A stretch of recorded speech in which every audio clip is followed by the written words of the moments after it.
Hello, I'm Dr. Mary McFarland, and I am an assistant professor in the Teacher Education Department at SVSU. I am also a doctoral level board certified behavior analyst and the founder and director of the special education lab known as the Brain Center, which stands for Bay Area, Great Lakes, Midland Research in Autism, Intellectual Disability, and Neurological Disorders.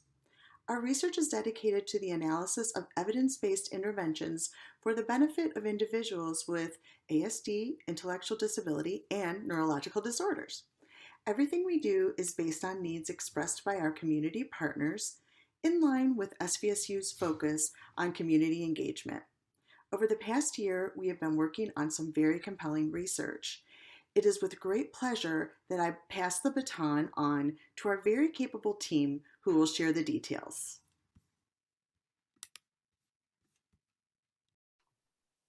Hi, I'm Hallie Kennedy, a research assistant in the Brain Center. Hi, I am Mary Breggy, the program coordinator of the Brain Center.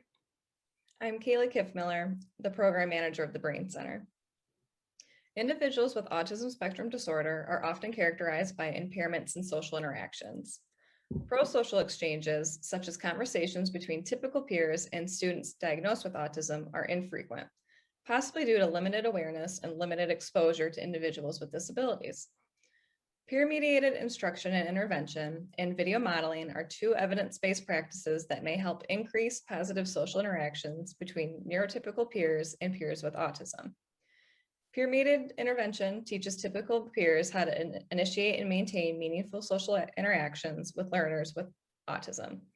Video modeling involves showing a video depicting a specific desired behavior, followed immediately by practicing the skill. Two SVSU Brain Center research assistants initiated two studies involving peer-mediated intervention and video modeling for an SVSU student with autism. The first of these studies was initiated in 2019. At the time, this individual, who was a student at SVSU, was 19 years old. We were using peer-mediated intervention as well as video modeling. Our focus was increasing reciprocal conversation skills with this individual.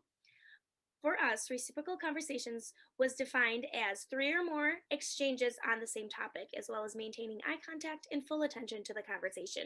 Non-examples of this included being on a phone, walking away, or changing the topic before those 3 exchanges had taken place. We took baseline across 3 different settings. One of these settings was a coffee house in the community, another was a nature trail surrounding SVSU, and the third was a student life center in SVSU. Based on our baseline data results, it showed that this individual needed support and reciprocal conversation skills. We were in the midst of planning and creating video modeling to use to increase these skills. We're going to show her these videos and then after have her practice these skills with her peers. We were unable to implement the intervention due to COVID-19. Moving forward, it's evident to the Brain Center team that it's important to use peer-mediated intervention as well as video modeling to increase peer sensitivity. This is going to strengthen the relationships between neurotypical peers and peers with disabilities. This is the first research study that I've been able to participate in on the researcher end.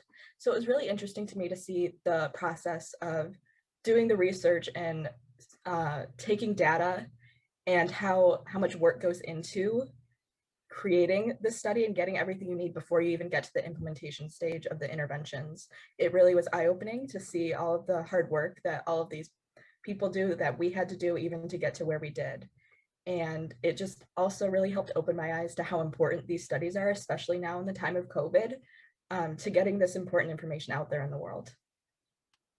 It's also opened my eyes to the fact that as we're navigating this crazy world and trying to figure out how to do things the best that we can, it's so important for us to really push for increased sensitivity and awareness from peers when they're interacting with individuals with autism and other intellectual disabilities. Moving forward, it's really important for us as the Brain Center to focus on using evidence-based practices that not only focus on the individual and getting them the help that they need, but also focusing on spreading awareness and creating just a welcoming and inclusive community for individuals who have disabilities. We learned so much over the course of the past 2 years conducting this research. Although data supported the use of video-based group instruction combined with peer-mediated intervention toward increased reciprocal conversations for the 20-year-old female with autism, COVID-19 related quarantine halted implementation of the evidence-based practice of video-based instruction in combination with peer-mediated intervention. I was just so impressed with the resilience of this team and their determination. They just were so adaptable and really hit the ground running. They took my coaching and guidance and kept moving forward. As soon as we were able to, a second study attempt yielded baseline results that also supported intervention once again. However, perseverative behavior toward typical peer participants evoked responses that were inconsistent with authentic attempts at reciprocal conversation. So, in other words, what we really noted was that the typical peers would really benefit from some training. Therefore, future brain center research will be analyzing the effects of video modeling training to increase awareness, acceptance, and effective implementation of behavioral based procedures for typical young adult peers at the university level. And we are looking to implement this very compelling and important research in the fall of 2021. This research will replicate and extend prior research on video modeling training, which has quite a bit of gap in terms of application with young adults. And so we're very, very excited to be adding to the literature in this way. In closing, I would like to acknowledge the generous support provided by the SVSU UGRP faculty-led grant. This work would not be possible without this support, which has helped us to establish and develop the Brain Center and provide these rich community-based learning experiences for undergraduates and now graduate level students. I also would like to thank our new dean, Dr. James Tarr. He has been incredibly supportive, and I'm really excited about the future. Also, really need to thank Dr. Colleen D'Arcy, our department chair, and one of my mentors, Dr. Debbie Lively. They have both been incredibly supportive. With me being a newer faculty member pre-tenure, invaluable support provided by both of them and our entire department in the College of Education. And most certainly Kaylee, Mary, and Hallie, my dream team in the Brain Center. You guys all have an incredibly bright future ahead, and I just feel so honored to have been able to work with you.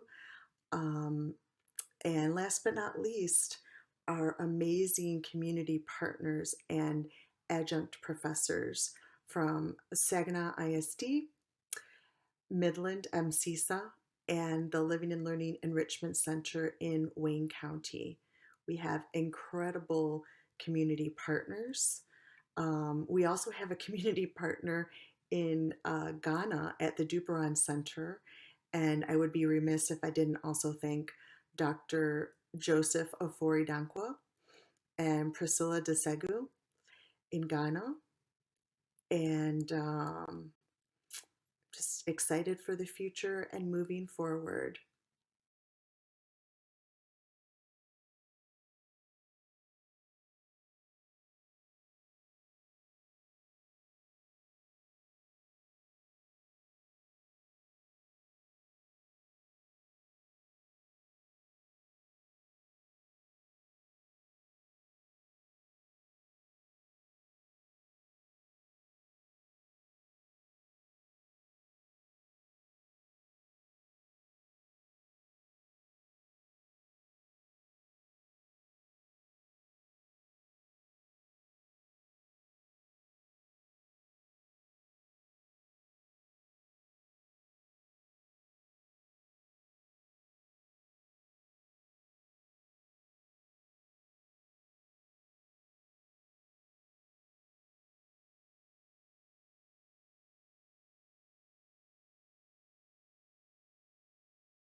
Hello, everyone. I invite you to join me in a discussion of some of the research that is currently happening in the greenhouse here at SVSU. But before I do, I'd like to introduce myself briefly.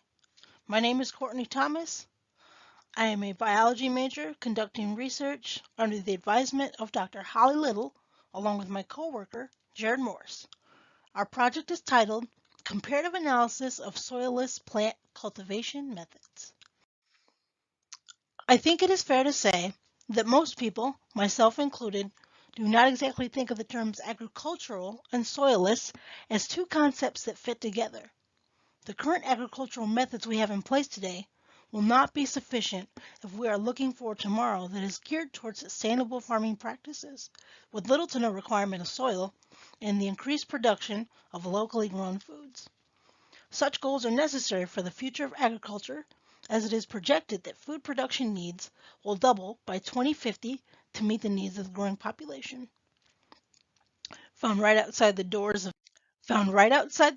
of Science West at SVSU is the greenhouse.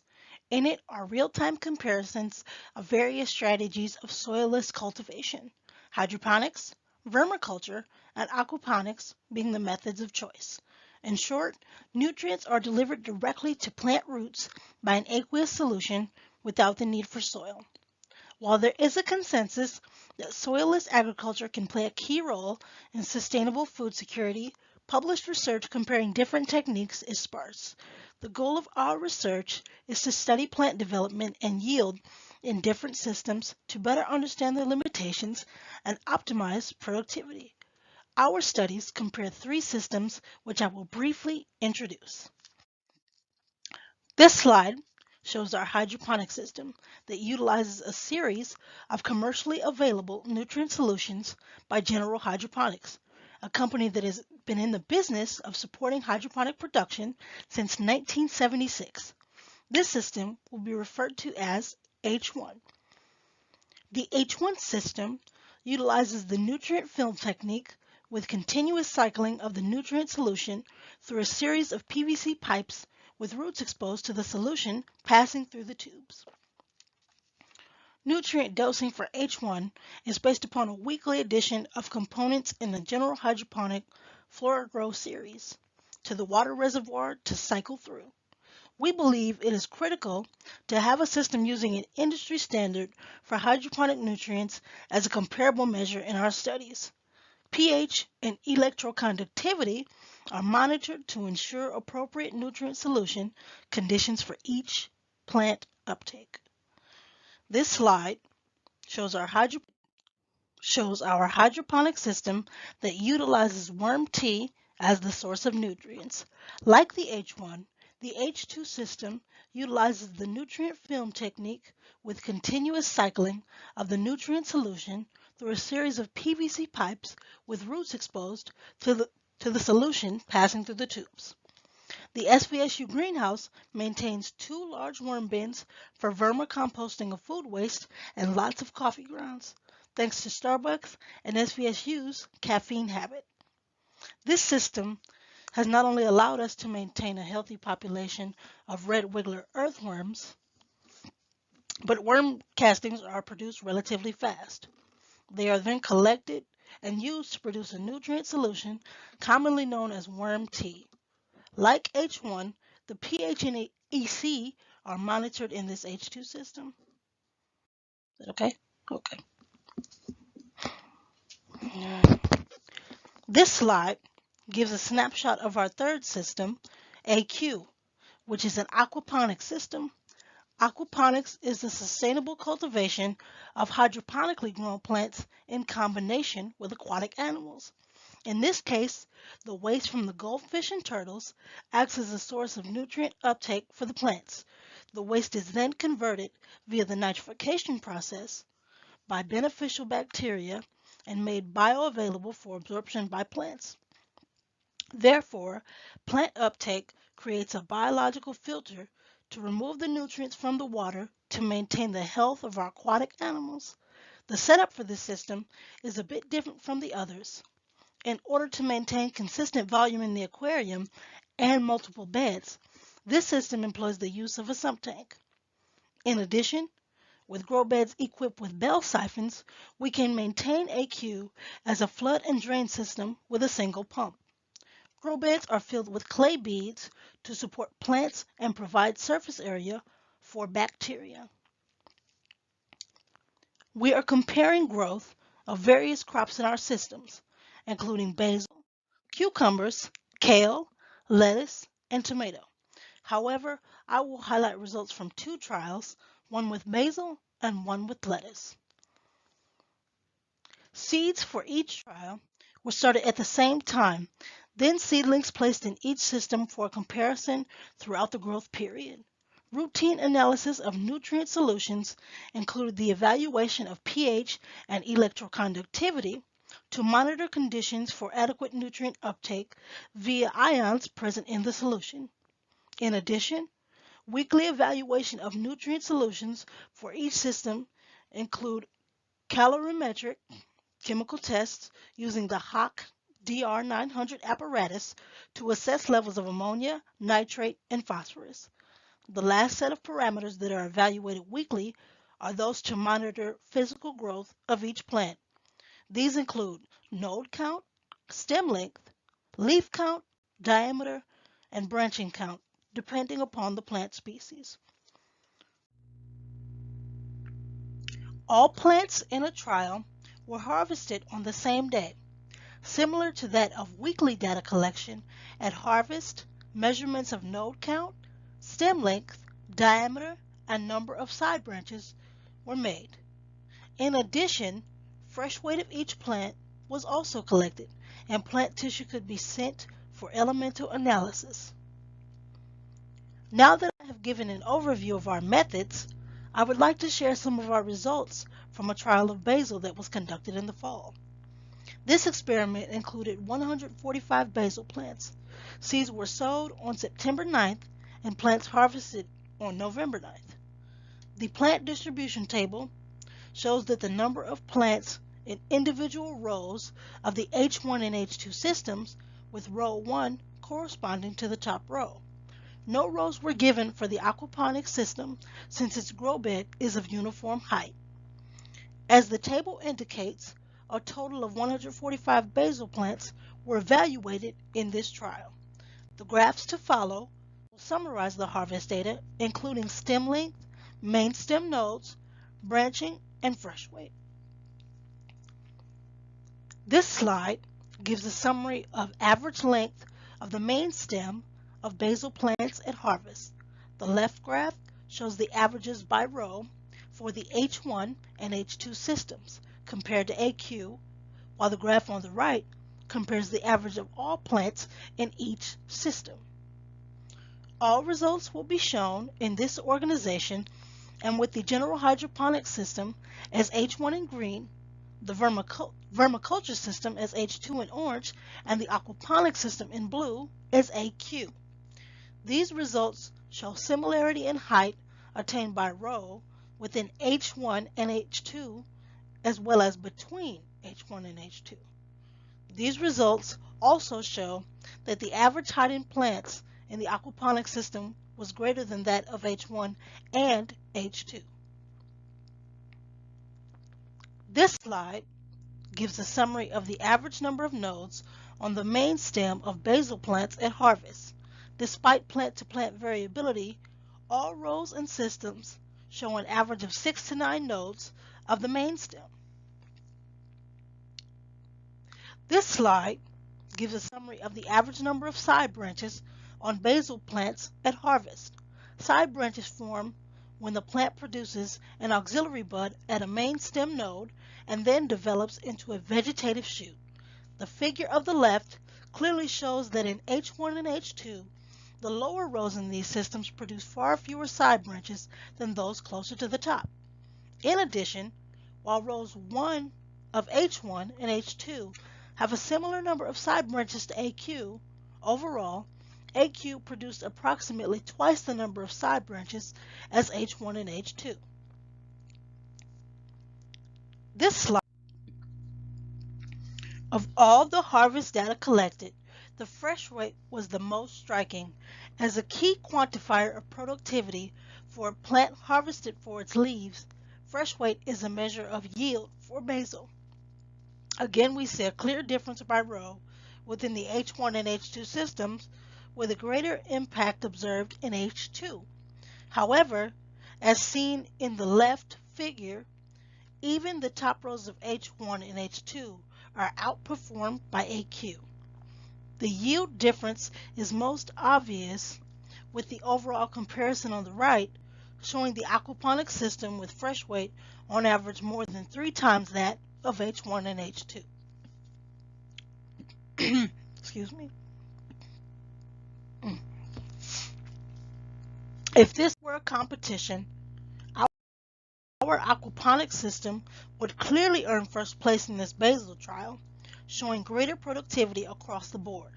In addition, these results show similarity between the commercially available nutrient solution and the nutrient solution produced from our vermicompost product in the parameters evaluated.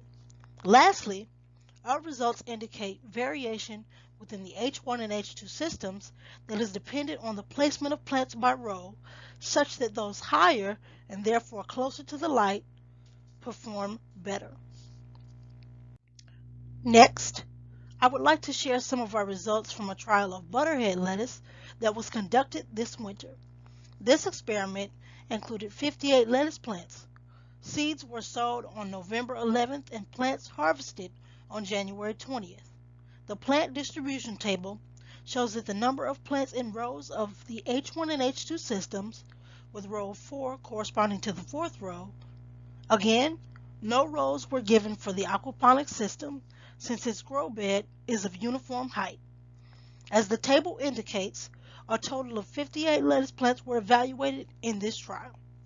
The graph to follow will summarize harvest data, height, diameter, fresh weight values from each system. This slide gives a summary of average height of the lettuce head at harvest. The left graph shows that while H1 plant height was greater than that of H2, it was more affected by position of the row, with those lower being shorter. Comparison of the average for all plants in each system shows that heads of lettuce in the aquaponics system were the tallest. This slide gives a summary of average diameter of the lettuce heads at harvest. As would be expected, H1 shows a decrease in head diameter in rows farthest from the top. However, the opposite was observed in H2, although the difference in average by row was within 4 centimeters. Comparison of average for each of the 3 systems shows greatest head diameter in H1, followed by that of AQ. Like the basil trial, the fresh weight data collected at harvest shows that the most prominent difference between the 3 soilless systems compared. Also like basil, since lettuce is produced for its leaves, fresh weight is a key measure of yield. As expected, in the H1 system, there is a negative effect associated with the growth of plants grown in lower rows. While the row impact was not as noticeable in the H2 system, this system was clearly not as productive as H1, with fresh weight averages about half that of H1. Again, the aquaponics system was most productive, with fresh weight values nearly 3 times that of H1 and H2, with averages of over 100 grams per head. Moreover, our winter lettuce trial showed striking difference in performance between our 3 soilless systems, with the aquaponics system showing far greater productivity over the other 2. Our results also show with lettuce, plant height and head diameter are not adequate indicators of plant yield. The similarity in diameters in particular is misleading and not indicative of denseness of leaves contained within the head.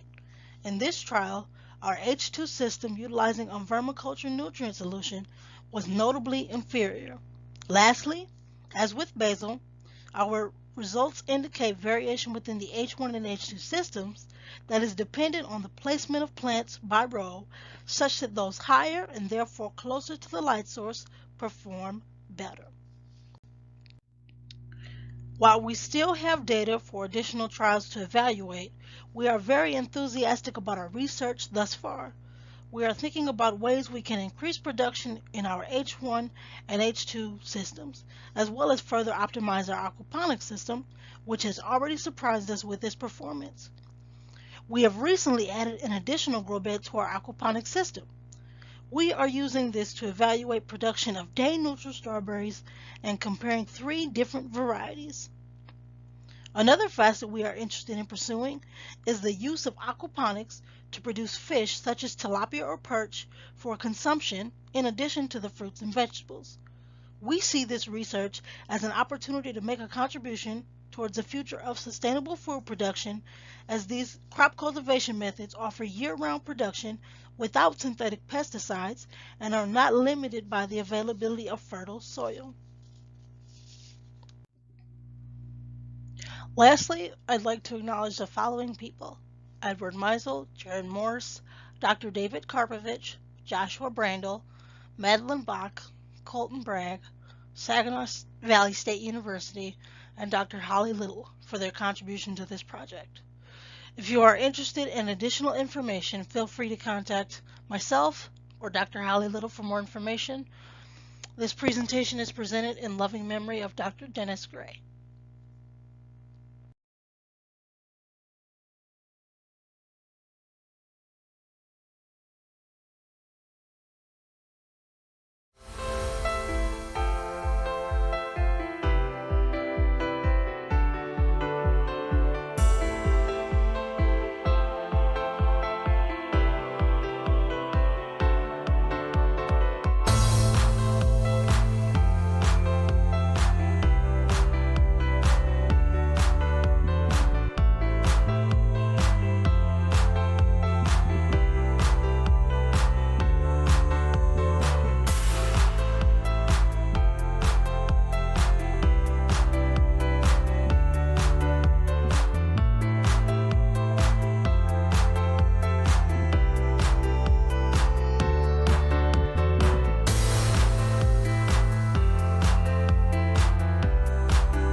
Hello, my name is Emily Diat, and this is my project, Willing Vendors and Product Availability, an exploration of year-round farmers markets in Midland, Michigan.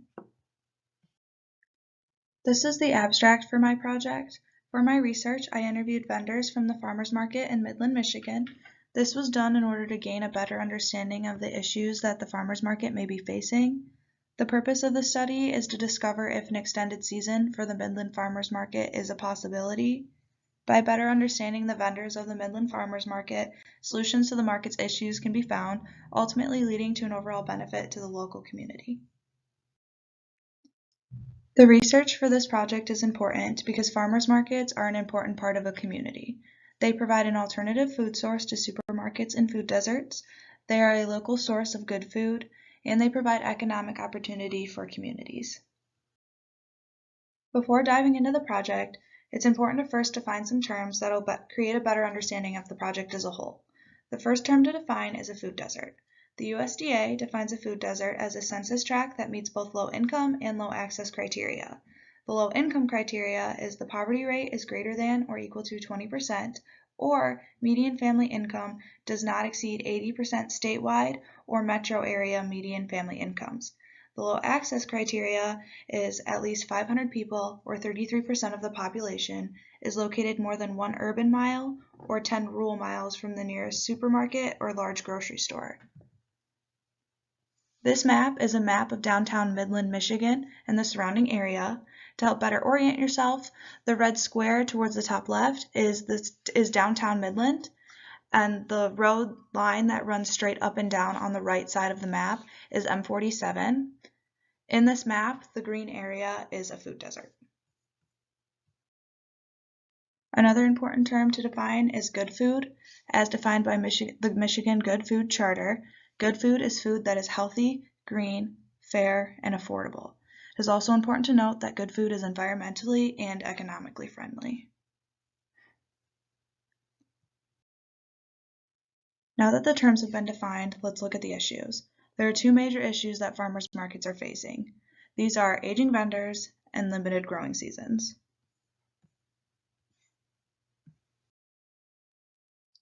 The first issue to look at is aging vendors. In a survey published in Iowa in 2004 by the National Agricultural Statistics Service, the average vendor age was found to be between ages 51 and 65 years old. In a separate study published in 2017 by the Pennsylvania Agriculture Education Advisory Committee, it was found that students enrolled in agricultural education programs have decreased. This is significant because without new vendors, there is no future for farmers markets. Vendors are the driving force that keep markets running and successful. The second major issue faced by farmers markets is a limited growing season. In Michigan especially, the growing season for most plants is severely limited. This creates off-season months where vendors may not have product that they can produce to sell. This off-season is problematic, but there are solutions to combat this issue. One potential solution that can be used is the use of hoop houses. Hoop houses are structures that are built using tubing and plastic. They create a greenhouse-like environment that can extend the growing season for many plants. They are also fairly inexpensive to build and can cost anywhere from a couple $100 to a couple $1,000 depending on the material that farmers wish to use. This chart is a solid example of the potential benefits of hoop houses. The green bars are the natural field season for each of these crops. The yellow bars are the extended seasons that are possible using hoop houses here in Michigan. One crop to point out is beets, which is about 6 from the top. With the use of hoop houses, beets went from only being able to be grown about 4 months out of the year to being able to be produced year-round. This is a significant difference that has the potential to making a big difference in year-round market availability for farmers markets. On this chart here, these are just some more crop examples. A notable crop from this chart is going to be greens. There's the beet greens, collard greens, mustard greens, and turnip greens. These are the very first crop on the top row. Like beets, with the use of hoop houses, these greens now can potentially be grown year-round. On this slide, I want to point out the fresh herbs, which are the bottom 8 crops listed on this chart. All of these herbs now potentially are being able to be grown year-round with the help of hoop houses. This is a huge advantage for farmers markets and is very significant because herbs are such a common household product that people buy. And finally, I just want to point out strawberries. These are the second crop from the bottom. The season for strawberries is extended from about 1 month to about 4.5 months. This extended growing season is significant and these seasons have the potential to increase access to good food for the community, especially a community like Midland that has a farmer's market. Now that we've discussed specific crops and the ability to extend them in Michigan, let's get into the research on the plausibility of extending the selling season for vendors. For this project, we interviewed 46 Midland, Michigan farmers market vendors. Of these vendors, 18 sold produce, 7 ran food trucks, 4 sold meat and fish, 9 sold miscellaneous goods, 3 sold baked goods, and 5 sold horticulture. Further breaking these vendors down, of the produce vendors, 11 of them sold vegetables, 4 of them sold fruit, and 3 of them sold both. In order to conduct this research, phone surveys were used. A total of 78 vendors were called. 46 of them agreed to take the survey, 5 wished not to participate, and 28 did not answer the phone call. During these calls, all of the data was collected on Microsoft Excel, and each call was approximately 10 minutes long. The survey consisted of 7 questions. Once verbal consent was received from the vendors, the questions they were asked were, first, are you a certified organic farmer? Second, what are your top 3 products that you currently produce to sell at the market? Third, as an organic meat producer, do you face obstacles when it comes to processing? This question was skipped if it wasn't applicable to that vendor. Fourth, they were asked, do you plan on selling goods at Midland's Farmers Market next season? Fifth, how many seasons do you plan to continue selling goods at the Midland Farmers Market? Sixth, if the market was open year-round, would you be interested in extending your selling season? And finally, considering your current farm setup, are you able to sell year-round? For the results of this project, we're going to focus on these 4 questions. Are you a certified organic farmer? Do you plan on selling next season? If the market was year-round, would you be interested in extending your season? And considering your current setup, are you able to sell year-round? Looking more in depth at these 4 questions, it's important to note that 89.1% said no to being a certified organic farmer, 91.3% said yes to selling next year, 45.7% said yes to being interested in extending their season to year-round, and 60.9% are currently able to sell year-round if the opportunity presented itself. So looking at certified organic farmers versus being able to sell next year, most surveyors answered no to being a certified organic farmer, yet they still wanted to sell next year. This says that the majority of those wanting to sell next year or willing to come back next year are not organic farmers. However, these 2 statistics were not correlated. Next, comparing the certified organic farmer to vendors interested in extending their season to year-round, most of those willing to sell for an extended selling season are not organic farmers, and no correlation was noted for these 2 statistics as well.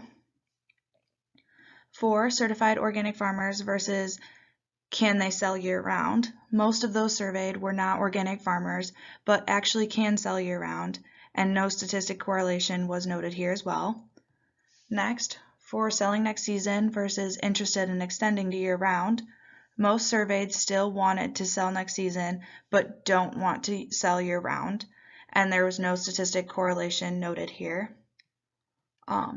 For sell next season versus can sell year-round, most surveyed still want to sell next season, but whether or not they can actually sell year-round is statistically different, and then these 2 statistics were not correlated. And then finally, for those interested in extending to year-round versus can actually sell to year-round, these groups are not statistically different. As a group, those interested in extending year-round can sell year-round. This is shown with the correlation highlighted in red, and this is important because those that are interested in extending to a year-round season actually can do that. So as stated, the correlation between vendors interested in extending their season to year-round and vendors who actually can extend their season is statistically significant. This means that the vendors who are interested are already able to do so. This is significant because the first step to creating a year-round market is to find vendors.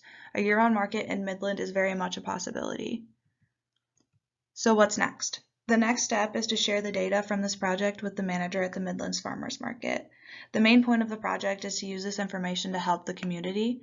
By combating food deserts and creating more accessibility, I believe this research has helped to complete the first step in identifying a need with the Midland community, the ability of the farmers to help address that need, and their willingness to do so.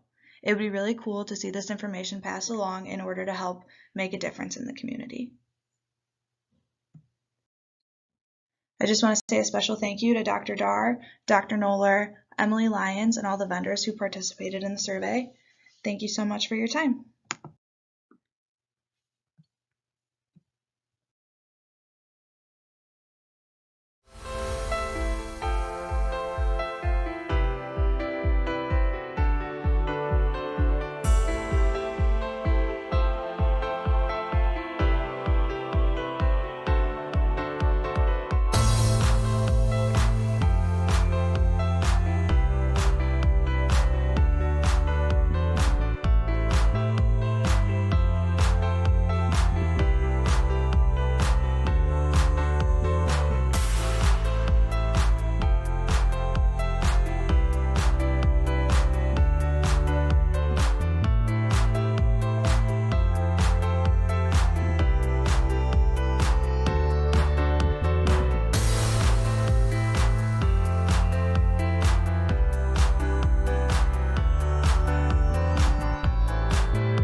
Checking.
Check, check, check, check, check.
Hello, my name is Danny Toth, and I'm a race and psychology graduate from SVSU. I am presenting the poster, Let's Just Call This Done, Examining College Students' Writing Revisions with Dr. Julie Lynch. The purpose of this project is to examine college students' revision processes in depth. Our research questions include, what are the differences in revisions between beginning and advanced student writers? How do attitudes towards writing relate to revisions? And how do students' revision processes relate to the final quality of the writing product? The participants for our study were 29 undergraduate students from SVSU. We had 16 beginning writers and 13 advanced writers. Our participants planned, wrote, and revised a persuasive essay across 3 sessions that were 45 to 60 minutes each. We measured revisions using a pre-writing survey, post-writing interview, and a think aloud protocol in which participants were instructed to verbalize their thoughts throughout the writing task, which were recorded with their actions on the computer screen. These think alouds were transcribed verbatim and coded based on specific task representations. We also measured writing quality using the 6 subgroup quality scale. Our results indicate that advanced writers made more comments about specific strategies and spent more time reading the articles than beginning writers. We also found that students had little self-awareness of their own writing processes, as there were many discrepancies between what they said they revised and what they actually did. And students who made more revisions overall had higher quality essays, and the advanced writers scored significantly higher than beginners. This research is important because the literature on writing revisions is lacking. Writing is essential in education in most workplaces, and learning more about the writing process can greatly impact writing instruction. Thank you for watching.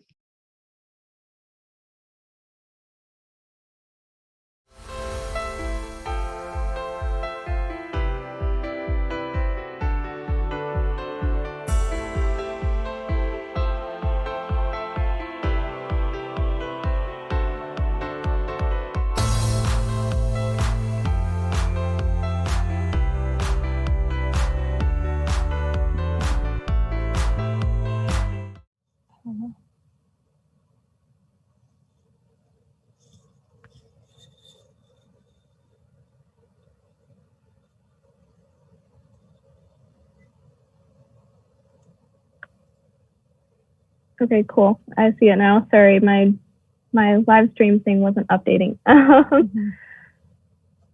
Okay, so we have a question. It says, where is cataloging and archiving artifacts of Fyodorovsky House Museum?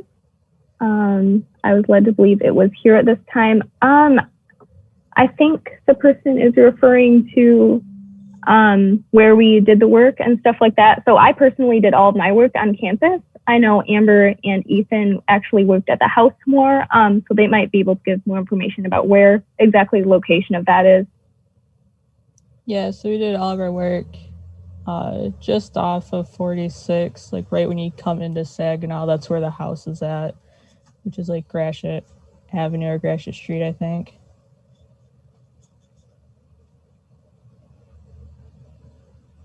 But other than that, that's where we did most of our work. Okay, I see another comment saying that our video wasn't shown. So that's, I'm not really sure how that part works. So I'm sorry. I'm not on that end of things. Hopefully someone can sort that out. I'm not entirely sure. Yeah.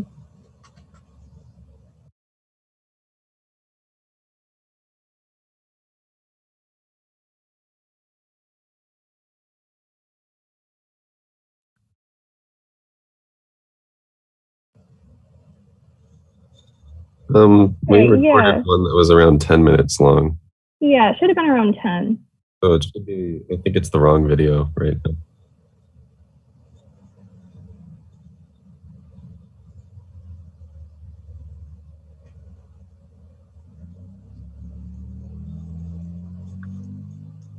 now. Okay, should I try resubmitting something? I don't know where I would do that.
Hello, my name is Dan.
everyone. I guess we'll just get started here by introducing ourselves. My name is Maddie. I'm Amber. And I'm Ethan. And today we're going to be presenting to you the work we've conducted over the course of this semester.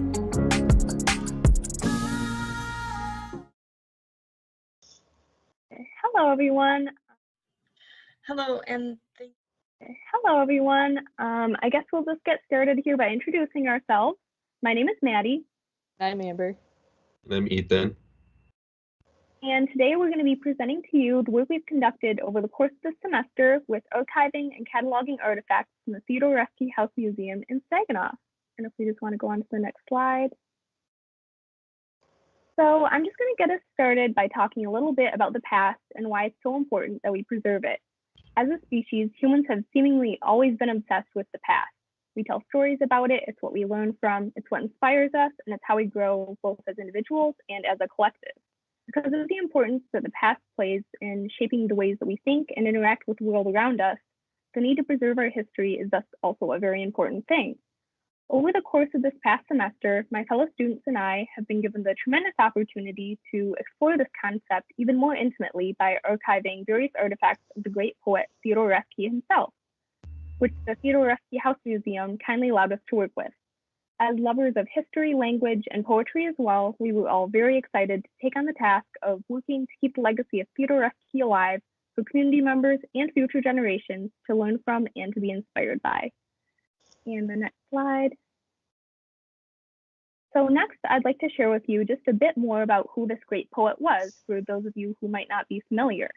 Theodore Reschke is often considered one of the greatest poets of the 20th century. He was born in 1908 and died in 1963. He is even more relevant for us in the region as he was born in Saginaw, Michigan, and spent part of his life here in the local area. His childhood home is actually located on Gratiot Avenue in Saginaw, just south of the SVSU campus. This home is now a museum, and the artifacts we worked with over the semester came from here as well. In his life, Reschke obtained both his bachelor's and master's degrees from the University of Michigan, where he decided to pursue a career in teaching and writing poetry. He published his first book of poetry in 1941, which was titled Open House, which received a lot of praise on its publication. Some of his most famous poems are titled The Waking, My Papa's Waltz, and In a Dark Time, if anyone's heard of any of those titles before. Reschke was often viewed as sort of eccentric and non-conforming, both in his life and in his work. This uniqueness led him to frequently feel estranged from his peers and the people around him, like he didn't quite belong. Throughout his life, he was constantly working on his poetry and even kept notebooks in which he would write his thoughts and poetic ideas down. He also worked as a professor throughout his life and was well loved by many students. He encouraged his students to love poetry just as much as he did and took his students' work very seriously. In the next slide. There are many different themes that often come up in Reschke's poems, but some of the most frequently recurring themes are those of nature, feeling isolated from others, and struggle. Reschke is known to have had a difficult childhood. At the age of 14, his father died of cancer, and that same year, his uncle also committed suicide, both of which were traumatizing events that took a large toll on Reschke from a very young age. He also struggled with his own mental health, such as bipolar disorder, and often wrote about things that felt very depressive in tone and quality. In a letter to his wife, Beatrice Reschke, whom he married in 1953, he wrote the following message. My life has been very dull. I think of nothing from one day to the next. Even reading buys me little pleasure. My total literary production has been one very bad poem. You see, I am settling into a stupidity that is frightening. I found this letter particularly interesting to read because it gave me the background of Reschke's struggle. Although he was very successful as a poet, he still had times when he had trouble writing and when things felt perhaps meaningless or even depressing. Looking at someone who is successful, we often forget that they too face their own challenges. Reading letters like this provide the context of someone's life that can be so important when learning about them as a person and all of what went into their work. The themes in Reschke's poetry, however, I believe are often what stems from his troubling experiences and are one of the reasons that I believe he's such a relevant poet even for today's generation. Although it's now a different time period from when Reschke was writing, these feelings of mental distress are still prevalent in our society. People feel isolated, alienated, discouraged, and even depressed about their own lives and the state of the world. Reschke had a gift with words, and he had the ability to put to language these feelings that sometimes feel impossible to explain. By preserving artifacts from the Reski home, such as the letter I just described, we can not only share Reski's talent, but also the stories behind his legacy. And now on the next slide, Amber will show us the process of going through Past Perfect and how we archive these objects. Thank you. So we began our cataloging process by first assessing what items the Roski house had and distinguishing between what was an original artifact and what was not an original artifact. We did this by dividing all the work in between the three of us. So Ethan and I both worked on site at the Roski house, while Maddie worked on campus with some of the artifacts we had brought over from last semester. We used these paper documents that you can see on this slide to create a cohesive system for data entry once we started working within the Past Perfect system itself. The object page was used for large physical artifacts. The archive form was used for like paper documents like letters and postcards. The book form was used to catalog books, so any books that the Roski house had that Roski had published himself or other poets that either resembled Roski's work or just other poem books. And then the photo form was used to catalog any form of photography that we found within the collection. Next slide, please. Okay. So this raises the question of what is Past Perfect? As we enter our data entry stage, we are beginning to use the cataloging software Past Perfect. It allows all the information the Roski house has on their items to be stored in one place and make it easily accessible to the volunteers working there, and they can make it accessible to the public if they want to, and anyone that is doing research on Theodore Roski. It allows us to keep a provenance of the artifacts, so we can keep track of where the artifacts are, if they are loaned out, and tracks a history of ownership. This is very helpful for with the more older artifacts and the original artifacts of the house. It also allows the Roski house to catalog items they've used for various community events. For example, they can archive brochures they've used, photographs they've taken, and even like people who have attended the event itself. It's an extremely beneficial software for any historical organization. Like I had said, it allows them to keep extremely detailed histories of each item that's in their collection, where it's located, and it even allows them to keep track of their memberships. Next slide, please.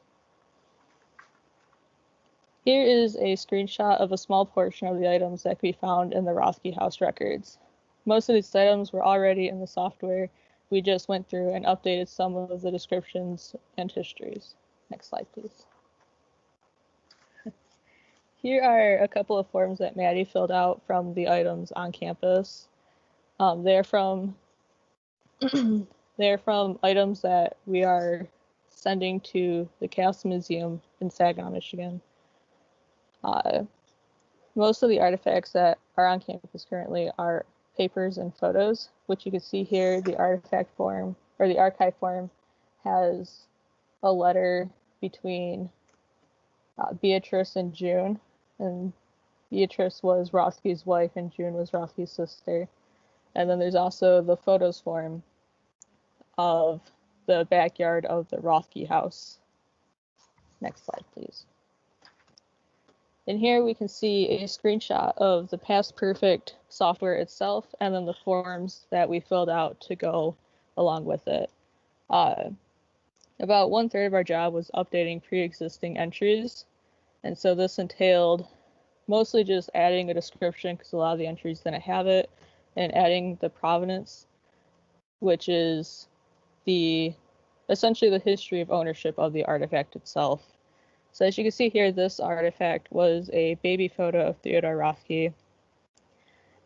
And the original entry didn't have any of the description or provenance. And so that is what I filled out when updating this artifact. Next slide, please. This artifact as well is one of the original artifacts of the house. It was the piano that Theodore learned how to play on as he was growing up. Just like the baby photo, the description and provenance was empty, and so that's what we filled out and updated. Next slide, please.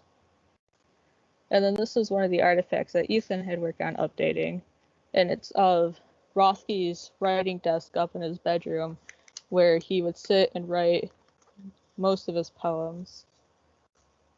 And then on the next slide, Ethan will tell us about how our project impacts the community.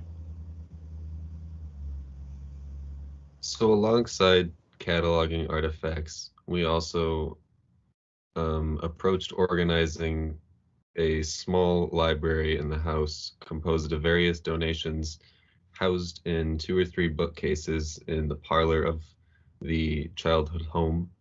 And within these bookcases were very many publications, either of Rethke's own work or work by his contemporaries or students that he taught, either their own, creative productions or work about Rethke's career or life. We are currently voting, or our board is currently voting to name this the Jean Grey Reading Room, which is one of our major donors that has assisted the work that we do to preserve this house and the history behind it. There are interesting finds in these bookcases that help add to our perspective of Rethke's life and the Saginaw he would have understood or the social circle he may have held. There are signed or even original copies that, of course, we keep out of the bookcase because those are indeed artifacts, either old or new, books about Rethke signed by the editor, or we even have one, the title escapes me, but I believe Rethke's father gifted it to him. And there are publications from or about Saginaw or from Saginaw's public schools, such as literary journals that contain poetry that he would have experienced in his childhood here. And there are also, like I mentioned, books about Rethke by his contemporaries or peers. The importance of this project altogether is seen in the community that's created by the work that this legacy of Rethke can create, such as regular poem readings and writing workshops of all educational levels, which are usually held at the house, but due to COVID-19, they've moved to Zoom. The picture provided is one of those readings. We have regular events on the website seen down below. And being able to work with these artifacts allows us to witness the scope of Rethke's influence and connect to the community created by it, by these events and poets and other artists that are willing to connect this legacy. And the archiving and research that we do that connects us to this community brings us closer to more ways to spread Rethke's history and influence to larger audiences who may not have known about him. And that's all we have. Thanks for listening.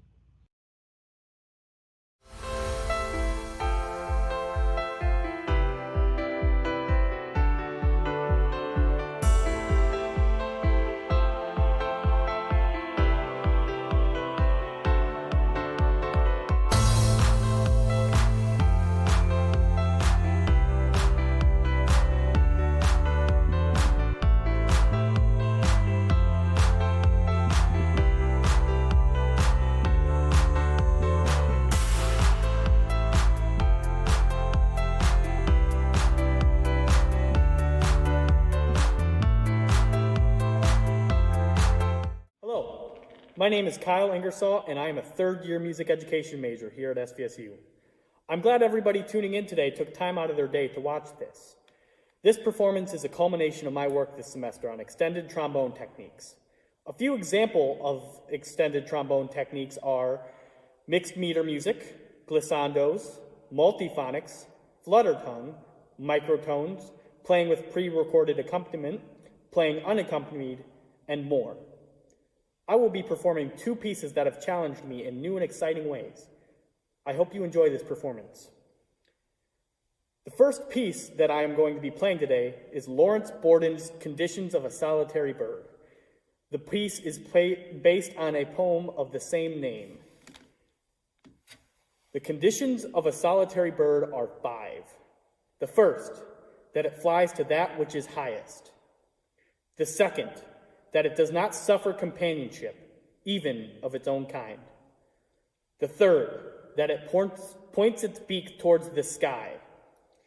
The fourth, that it does not have a definite color. The fifth, that it sings sweetly. Each line of the poem will precede the movement that is based on that line. There are 5 movements in this piece, and each of them offer different challenges.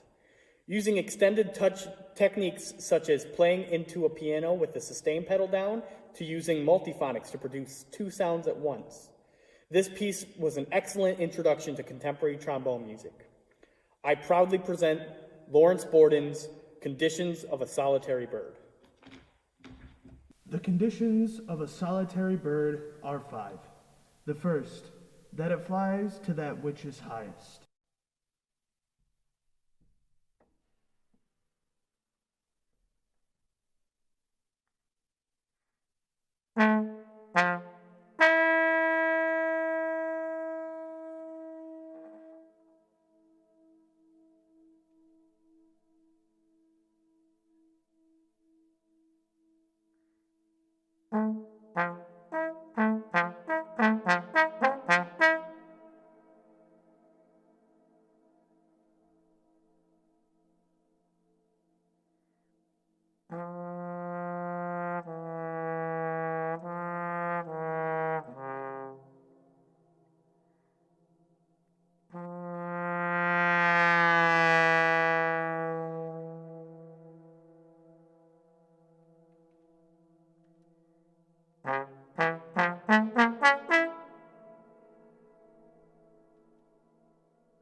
The second, that it does not suffer companionship, even of its own kind.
The third, that it points its beak towards the sky.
The fourth, that it does not have a definite color.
The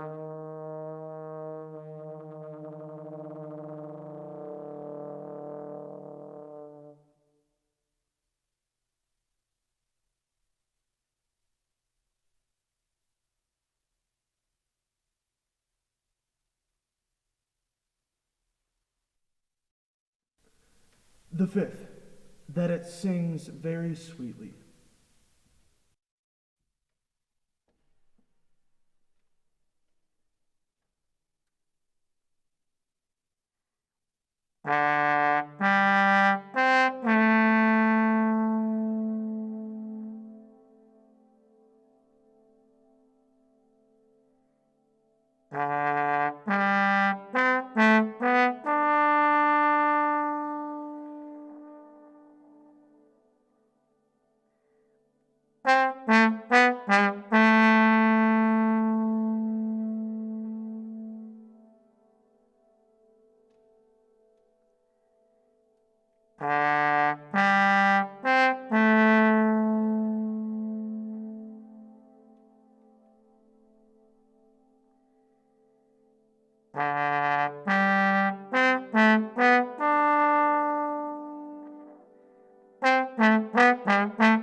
Hello, I hope you enjoyed that last piece. The other piece I will be performing today is Jennifer Rose's Mystic Domain for trombone and fixed media. Mixed media accompaniment involves a pre-recorded backing track to perform alongside. The accompaniment has already been recorded, and the player has to align their music with what the recording is doing. Performing with mixed media is an important skill to have for anyone studying extended techniques and contemporary music. The piece is broken up into two sections. A slower, more mystical opening section that culminates in several large moments is the first section. The second section is a quick dance that uses the technique of mixed meter to keep the momentum going. Without any further ado, I present Mystic Domain by Jennifer Rose.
Hi everyone, my name is Lindsay Dorman and I am a third year exercise science student at Saginaw Valley State University, and I am a student researcher on the Strength and Conditioning Biomechanics research team. My primary goal in our current research is to determine the validity of lift to failure prediction equations for the 1 repetition maximum for the landmine T-bar row exercise. This is a cross-sectional repeated measures study design protocol that is overseen by Dr. Merrick Lincoln, Dr. Taylor Rowley, and Dr. David Barry. The purpose of our study is to determine whether or not lift to failure equations are valid and reliable so that they can be used as an alternative to 1 rep max testing, which can be very fatiguing and unnecessary for the average individual. We will be recruiting 30 resistance trained men and women between the ages of 18 and 45. Our hope is that lift to failure equations are shown to be reliable and valid so that we can recommend this assessment to strength and conditioning specialists.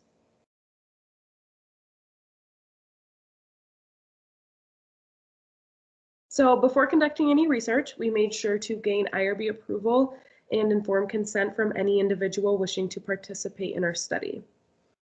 The photo in this presentation is an image of another student researcher and not that of a participant. Michael was kind enough to give me permission to use his photo so that I can give you guys a better idea of what exactly it is that we're doing.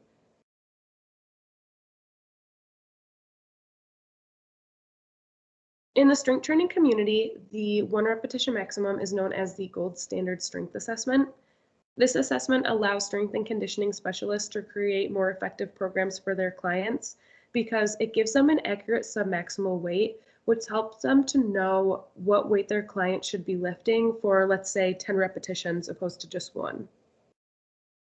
Submaximal weight is any weight that is below the max amount that someone can lift, and it's often used as a percentage of one's heaviest weight. The downsides to using the 1 repetition max assessment are that it takes up a lot of time and it's impractical for the general population because most likely they're not going to be focused on lifting the heaviest weight possible, like athletes such as powerlifters. This would be when the lift to failure technique would come into play because this assessment measures the number of repetitions an individual can complete at submaximal weight until they reach fatigue. The number of repetitions and weight are then plugged into a prediction equation that estimates their 1 rep max. Using this method opposed to direct 1 rep max testing is beneficial because according to Chapman et al., 85% of time can be saved when using repetitions to failure. Along with that, Dahoney et al. Reported that fewer individuals had post-test muscle soreness compared to 1 rep max testing.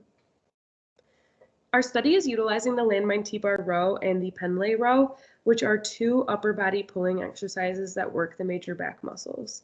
The landmine T-bar row differs from the Pendlay row because it is anchored to the floor and uses a wider grip to hit the back muscles differently. The reason why we chose these exercises are because they are not as commonly studied as the main lifts, such as the squat, deadlift, or bench, even though pulling exercises are equally important.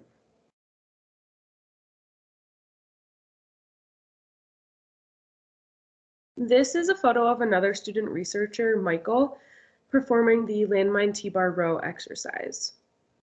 As you can see on the left, he is practicing proper form with his feet flat on the ground, pulling the bar towards his torso and keeping his arms perpendicular with the floor in the top position. On the right, he's finishing the movement by lowering the bar back towards the ground in a controlled motion and letting the bar touch the floor before he moves into the next rep.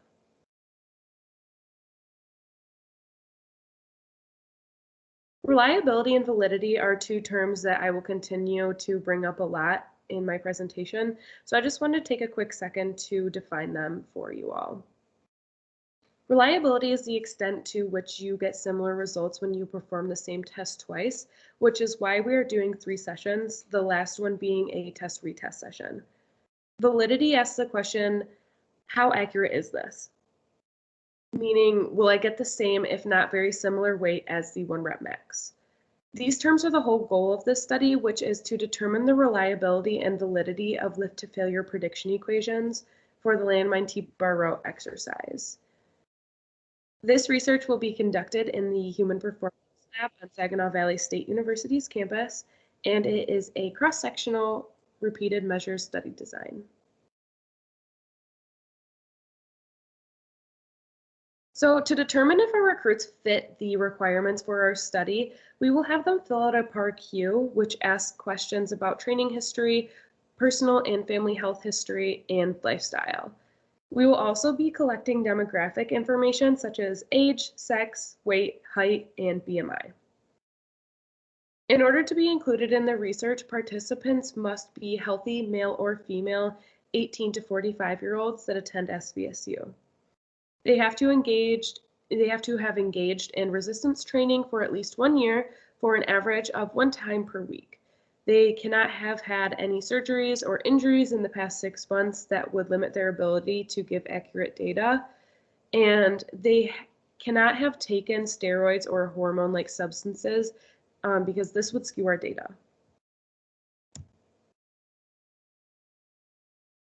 Each participant will complete 3 sessions lasting an hour each. Sessions will include familiarization with the landmine T-bar row and 2 direct 1 rep max testing sessions, each followed by lifts to failure with 80% of their 1 rep max on separate days. The 3rd and final session will be the test-retest day that follows the same pattern of the 2nd day. The purpose of the 3rd day is to determine reliability, hence test-retest. The prediction equations that we will be using are the Lombardi equation and the O'Connor equation, and you can see them here. We chose these equations based on a previous study by Garcia-Ramos et al. Because the Lombardi and O'Connor equations were found to be the most accurate for estimating 1 rep max in pulling exercises.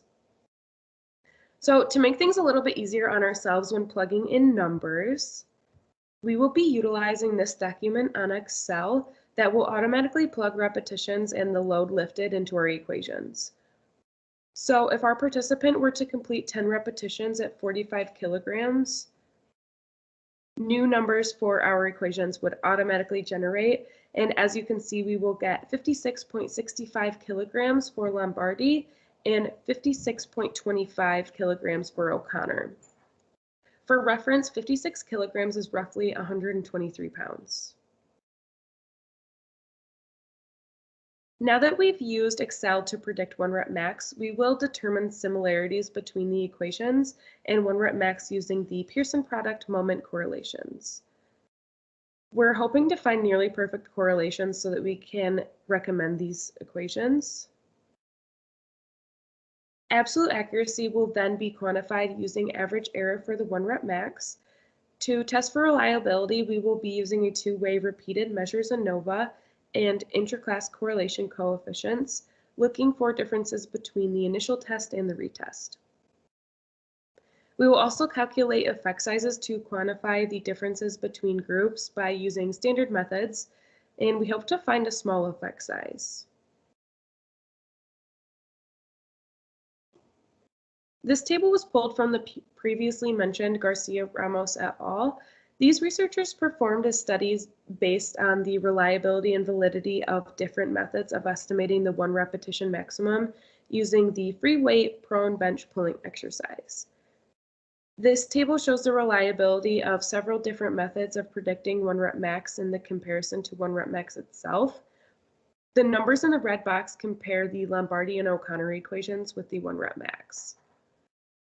We know these are reliable because the numbers show the differences between the predicted 1 rep max and the actual 1 rep max. This table also includes a p-value, effect size, and interclass correlation coefficient. These numbers represent what we're looking for in our study, which is a p-value that is not statistically significant between the 2 test sessions, an ICC that is good to excellent, and an effect size that has trivial differences.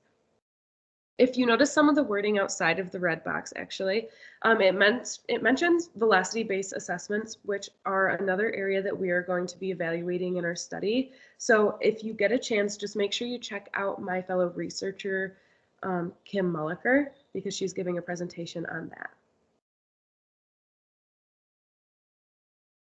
Many studies have been conducted utilizing prediction equations and exercises such as the squat, deadlift, and bench. However, research is limited for pulling exercises such as the landmine row, which is why the goal of our research is to determine the accuracy and validity of lift to failure prediction equations in a pulling exercise. The findings of our study will be beneficial to fitness specialists who are looking for alternative ways to estimate 1 rep max. If these findings are proven to be reliable forms of predicting 1 rep max, practitioners will save time and prevent excessive fatigue in clients, which is super important. And these are the references that I found to be the most useful in my background knowledge so that I could better explain our thought process to you all. And finally, I just wanted to say a quick thank you to all of you for attending my presentation, and a big thank you to Saginaw Valley, my advisors, and fellow research students for making this research possible. So if anyone has any questions, I would be happy to answer them, and thank you so much for attending my presentation.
Hello, and thank you for attending my session of the Student Showcase, discussing mean velocity and proximity to failure in the deadlift exercise. My name is Kelsey Seiferlein. I am a fourth-year student at SVSU, and I am also a certified personal trainer. I was advised on this project by Dr. Merrick Lincoln and Dr. Taylor Rowley. When creating a resistance training program, traditionally load or intensity, volume, and frequency are manipulated to produce the desired training adaptations and minimize negative training outcomes. However, level of effort is a new training variable that refers to proximity to failure. Velocity-based training may allow for monitoring of this variable. This study recruited 7 resistance training college students familiar with a deadlift exercise. It consisted of 3 sessions, entailing a 1 repetition max testing day and 2 counterbalanced repetition to failure testing days using 65 and 80% of 1 repetition max. While underpowered, our results suggest that repetition mean velocity decreases with the actual number of repetitions to failure. However, we found large confidence intervals and reliability concerns must be addressed before a recommendation for practitioners can be made in regards to using velocity-based training to measure level of effort.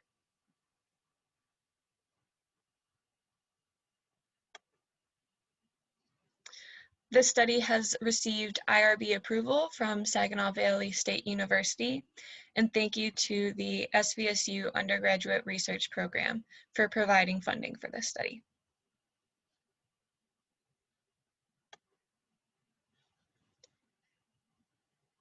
Load and volume are key resistance training variables. For a given set of exercise, load and volume are inversely related.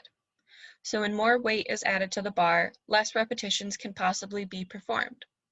If you can lift 100 pounds for 25 repetitions, but you load the bar up to 200 pounds the next time, you might only be able to perform 5 repetitions with that weight. Failure is when no more repetitions can be completed. Contemporary findings question the necessity and appropriateness of training to failure.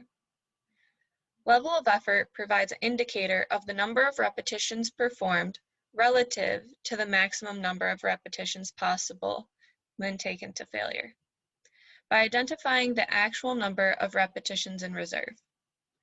Repetitions in reserve is the difference between the number of repetitions performed to the number of repetitions it would take to reach failure in a given set of exercise. So if you only perform 5 repetitions, but with a given set of weight, and on a certain day, you could have performed 8 repetitions, you would have 3 repetitions left in reserve. Traditional methods of assessing level of effort use normative charts from the 1980s that relate the percentage of an individual's 1 repetition max to the number of repetitions at that percentage they would be able to perform before they reach failure. But these do not take into account daily changes or individual differences in training history. Velocity-based training has allowed for monitoring of the speed of movement in near real time and relates it to load and proximity to fatigue. Research shows relationship between level of effort and the velocity of exercises. This relationship is exercise specific, and reliability of measurements of velocity are device specific. When creating the design of this project, it was highly impacted by COVID-19. So while our objective remains similar to determine mean velocity at 65 and 80% of 1 repetition max and determine if they correspond to specific repetitions before failure and if they are the same across trainees and load, our population was required to be resistance trained for at least 2 years. Often, many of them had gaps related to COVID-19 gym closures that occurred during the majority of 2020. The exercise selection for the study was also done with respect to COVID-19, as during the deadlift exercise, no spotting within 6 feet is required.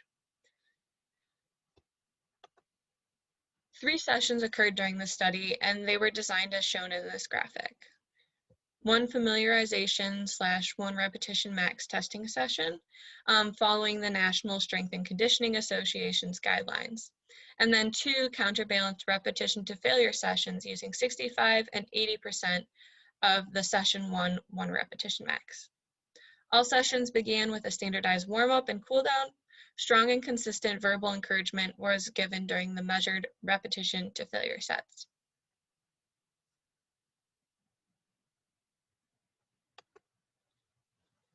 Participants were screened via the PAR-Q as well as an additional questionnaire. Height, weight, and BIA were collected and are presented in the table below.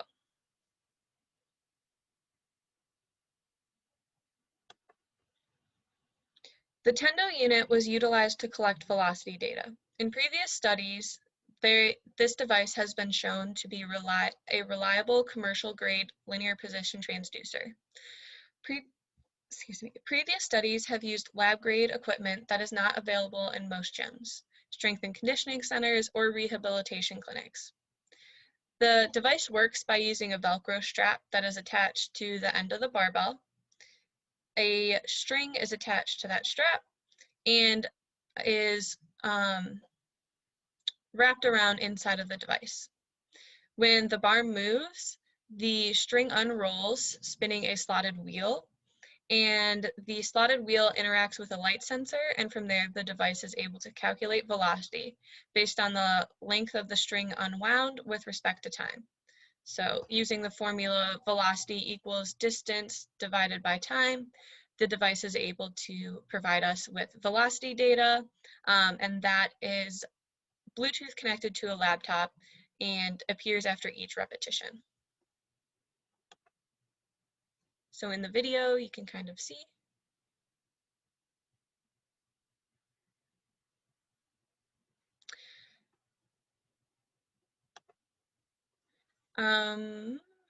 Data analysis tests were informed by similar research in the area. A three-way ANOVA was used to test if differences in mean velocity existed for level of effort, load, and session. Any significant differences underwent post hoc testing. Effect sizes were estimated using Cohen's d. Relative reliability, or the reliability between sessions, was assessed via test, retest, and inter-rater ICCs. Absolute reliability, or the reliability within subjects, was assessed via coefficient of variation. P-value was set to less than or equal to 0.05.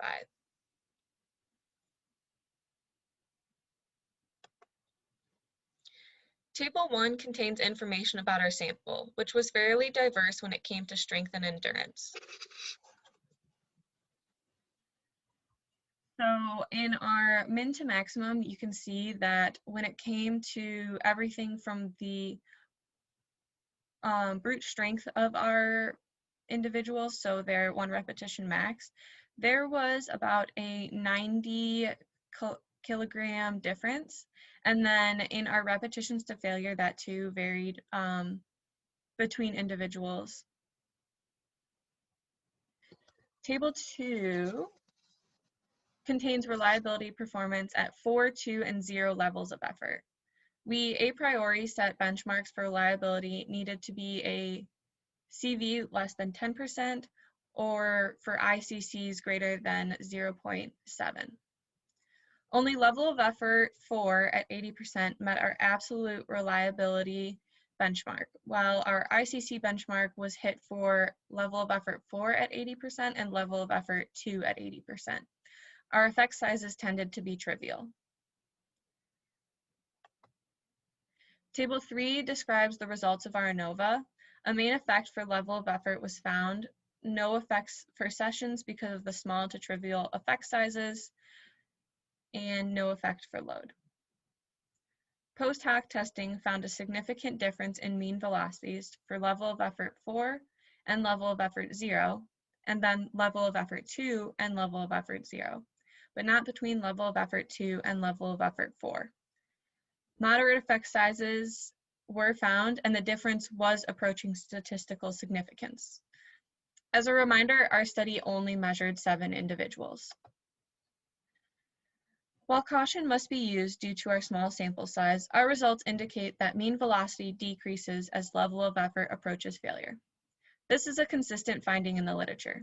Garcia Ramos found that a level of effort and mean velocity relationship was consistent across loads, but was unable to identify specific velocity stops corresponding to level of effort, as there was too much overlap and variability to show unique thresholds. Velocity thresholds refer to a set range of velocities that are specific to a level of effort and will allow for subjective monitoring of level of effort in practice across individuals and loads, but they're often exercise specific. Moran Navarro found a level of effort and mean velocity relationship and was able to identify specific velocity thresholds that correspond to specific levels of effort across trainees. The unacceptable reliability in our study is not a result of our device, as research has shown it to be acceptable reliability. Our sample consisted of only 7 participants that varied in strength and anthropometrics. Several subjects during the repetition to failure sessions worked only to voluntary failure, where they did not physically fail a repetition. In our study design, we didn't specify that they had to work to mechanical failure. Experience and training history may also play a role, as individuals who are more comfortable resistance training to failure may be able to work through slower repetitions. Our current studies suggest that mean velocity decreases as level of effort approaches failure, but the reliability of our data was not acceptable, so we cannot currently suggest our device to monitor level of effort on mean velocity in the deadlift exercise. More research with a larger sample size is needed. But if velocity thresholds for specific levels of effort can be established, they will allow practitioners to have control over how close to failure their clients are working. This is especially important for rehabbing or novice individuals, as working to a specific level of effort will allow them to reap the benefits of resistance training while minimizing any risks such as injury or soreness.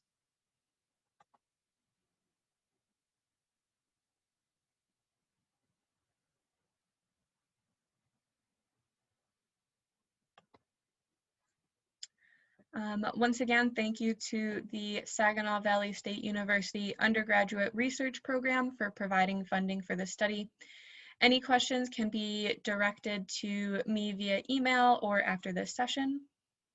Thank you all very much for attending.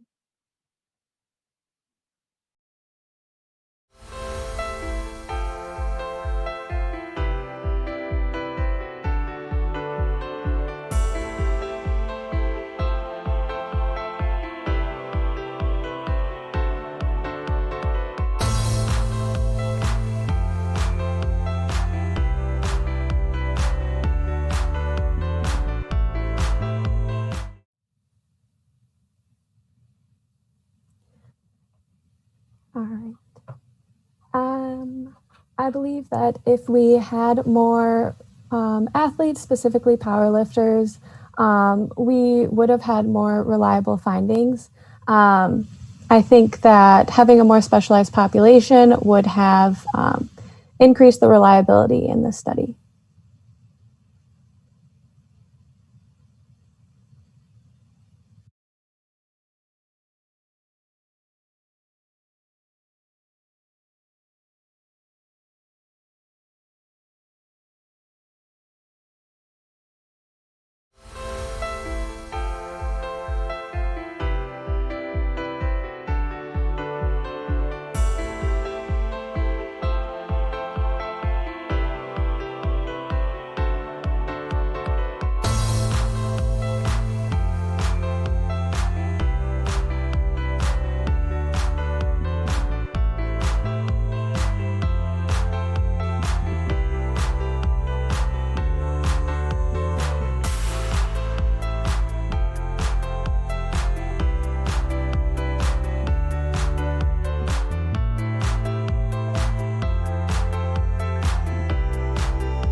Hi everyone, my name is Stephen McGraw and the title of my presentation is Reliability of the Landmine 1 Repetition Maximum in Comparison between Freeway 1 Repetition Maximum.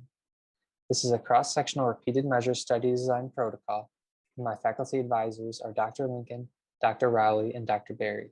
We are all a part of the Department of Kinesiology here at SVSU. So to start, I want to highlight some points from my abstract. So we will be looking at 1 repetition maximum, or 1 RM, for a given landmine exercise, the landmine T-bar row. In general, 1 repetition maximum is indicative of maximal strength of a given muscle group. We will be analyzing the reliability of a 1 rep maximum assessment for the landmine T-bar row. In addition, we are also going to be comparing 1 RM of the landmine exercise to the 1 RM of a similar freeway exercise, which is called the Penlay row. We will be recruiting 30 individuals from SVSU to participate in 3 sessions for our study.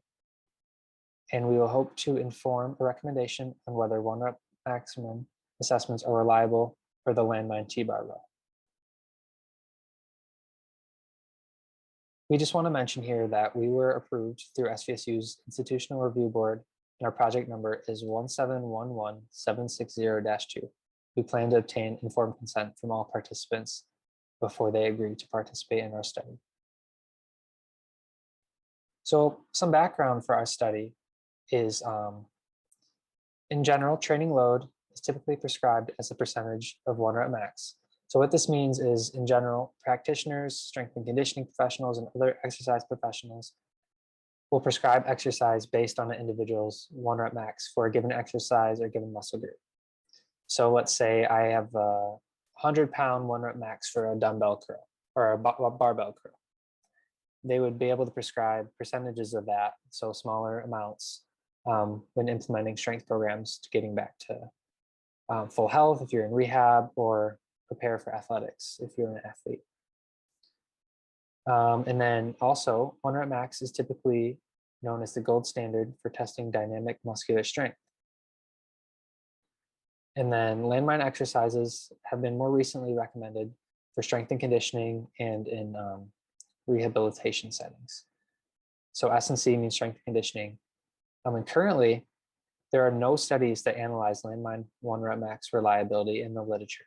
So all the studies we are referencing are recommending landmine exercises for use, but we are actually the first study to assess reliability of 1 rep max assessment for any landmine exercise, not just the landmine T-bar row, which is what we're looking into. Typically, right now, all the 1 rep max reliability assessments are using free weight and machine-based assessments, not the landmine exercise. So now you might be wondering, what is a landmine exercise? So I'm going to jump ahead to a couple slides to discuss landmine exercises and what are exercises specifically. So we are analyzing the landmine T-bar row. But before I get into that, let me talk about landmine exercises a little bit. So a landmine exercise, you use a barbell, and one end is anchored to the floor, either in a sleeve. There's specific landmine sleeves you can purchase, or just anchored in the corner of like a room. And then how it works is the bar moves as a lever. So one end of the barbell is free to move in space and the other is anchored, like I mentioned. And this exercise is sort of a hybrid between free weight and machine-based training. So when I say hybrid, I mean based on how the motion moves and what you need to do to control the movement. So for example, in a free weight exercise, let's say you have a dumbbell. It's free to move in space, right? You have to control it from moving this way. But if you're doing a bicep curl, you just curl up, but you have to control these motions. Whereas if you're using a machine, let's say you're doing like a chest press. So that machine is going to guide you through the chest press, and you don't have to control any other movements. You're just guided through that motion. So landmine, in a way, is a hybrid between free weight and machine-based training, and that some degrees of freedom are controlled. For example, in this picture here, you can see the participant or the user is lifting the barbell towards their chest, and the pivot point of the barbell on the floor is controlled. So it's moving along like a curvilinear path, like a circle. However, the barbell could move side to side. So they have to control that motion. And to clarify here, these individuals depicted in the photo are not participants in our study. They're members of the research team. So now specifically talking about the landmine T-bar row, this exercise is a pulling motion where the individual starts on this left picture here with the barbell or plates, if you have plates on, touching the ground. The individual grips the two ends of the handle, which is an attachable device to the barbell, and pulls the barbell towards their chest, like you see in the picture on the right. And then you slowly lower back to the ground, and you've completed the landmine, well, a repetition of a landmine T-bar row. So now back to our background about the landmine row. We decided to use this exercise for a few reasons. So first, this, like I mentioned, there are no landmine exercises studied. So this one is also included in that. This has not been previously studied for one rep max reliability assessment. In addition, most one rep max studies focus on pushing movements like the chest press, leg press, shoulder press, etc. There aren't as many pulling movements identified in the literature for one rep max assessments. And I feel most importantly for this semester, using a pulling motion like the row, it does not require a spotter for a one rep max assessment, like a lot of pushing movement exercises do, like a bench press one rep max. So this one, when you do the pull, like you've seen in the picture, if they are unable to hold the weight, they can simply drop to the floor, and there's very minimal risk of injury of dropping on their head, dropping on their chest, etc. So with that, we don't need a spotter, and we can maintain social distancing, an important part of our decision making for this exercise. So moving more into less of the landmine reliability and more into the regression equation. So we have identified a potential relationship between performance in landmine exercise and a similar free weight movement, or we hope to identify a pattern. So the landmine T-bar row is our landmine, and the Pendlay row is our free weight exercise. And because of the hybrid type movement that the landmine is that I explained earlier, I believe that someone's landmine row one rep max should be greater than their Pendlay row one rep max, simply from the discussion I mentioned. If we are able to find a sufficient correlation in 1RM performance, we will be able to determine a regression equation between the two exercises. So this will allow you to, if you lift one exercise, you perform one rep max assessment. So let's say you do for the landmine row. You can plug in whatever your result is into this equation and have a prediction on what your Pendlay row one rep max should be. And this can go either way. So you could start with the other exercise and get the other result as well. And this is a picture of the Pendlay row. So this is near the top position. He's pulling the barbell towards his chest. All right, so moving on to our objectives and design for the study. We want to first determine, like I mentioned, if landmine row one rep max meets our pre-established criteria for reliable assessment, which I will mention in a couple slides from now, which are just some statistical landmarks that our study needs to meet. And we also want to devise a regression equation for these two exercises. Like I mentioned earlier, this is a cross-sectional repeated measure study. So participants are coming in multiple days and performing the same assessment. This is located in the Human Performance Lab in the HHS building at SVSU. Our population is going to be 30 healthy, 18 to 45-year-old SVSU males or females who have at least 1 year of training experience, resistance training experience, and over that year or course of time have trained at least one time per week. So our methods, this identifies what we are covering in each session of our study. So session one, you have to get through a lot of the other paperwork and more tedious tasks before you can get into the actual exercise. So we have a consent form participants fill out, a pre-exercise screening questionnaire, a PARQ, which stands for Physical Activity Readiness Questionnaire, which basically identifies maybe reasons why a participant shouldn't be engaging in our study. So if they have like a heart condition or other pre-existing health conditions that should exclude them from our study. And then we have an anthropometric assessment, which is body fat percentage. And after we do that, we can start getting into the exercise. So each of these sessions includes a standardized warm-up and cool down. And then in session 1, we will have the pen lay row, 1 repetition max assessment. And they will also be familiarized with the exercise beforehand. So just learning the proper technique and form before we get into the heavy lifting. So following that in the session, they will be familiarized in the landmine T-bar row for the next 2 sessions, which they will be performing the landmine row 1RM assessments. So in session 2 and 3, they are performing those assessments that I mentioned, and that's where we'll be able to compare and determine if the 1RM max assessment for the landmine row is reliable. So data analysis, these are our predetermined criteria for our reliable tests. So this is stuff we, as researchers, determined. There is no set standmark in the literature about what a good test is. So you can determine that from your own. So here I talk about ICCs, right? Our criteria is it has to exceed 0.80, but someone else's could be 0.90, for example. Anyway, ICC is actually a statistical technique that describes the agreement of a measurement. So for example, if the participant performs 150 pounds on their 1-rep max for the landmine row in their first session, and then in the second session does 150 pounds again, the ICC value would be 1.0 or perfect reliability. However, in practice, that's not always the case. You're not going to have perfect reliability. So as you get away from even numbers, that your ICC value is going to go down from 1.0. Coefficient of variation, we want to be less than 10%. So this is the ratio of the standard deviation to the mean of the one rep max values. So the higher the coefficient of variation is, the greater dispersion around the mean, which is not something we want. We want that less than 10%. And finally, we are looking at the standard error of measurement, or SEM, which measures accuracy.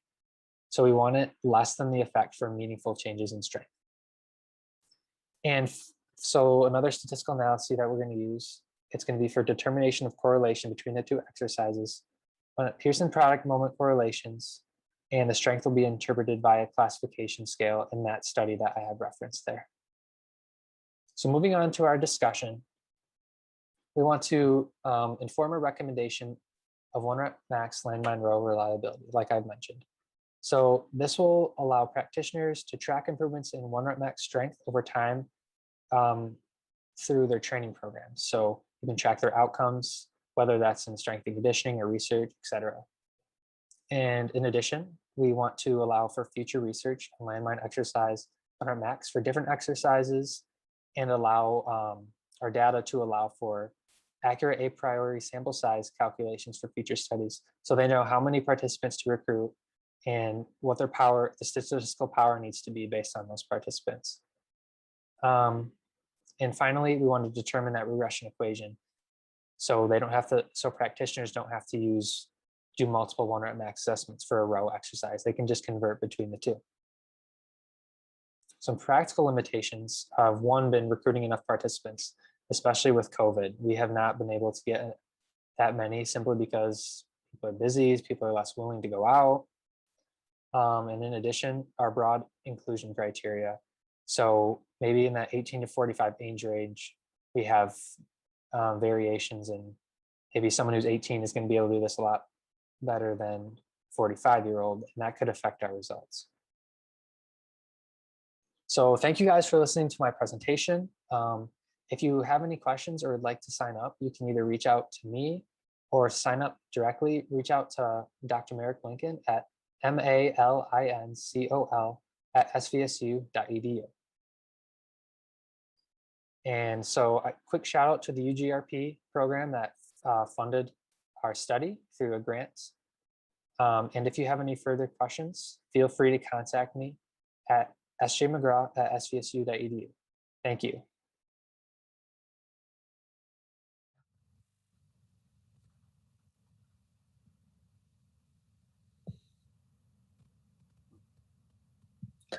Hi, everyone. Thanks for listening to my presentation on our study this year.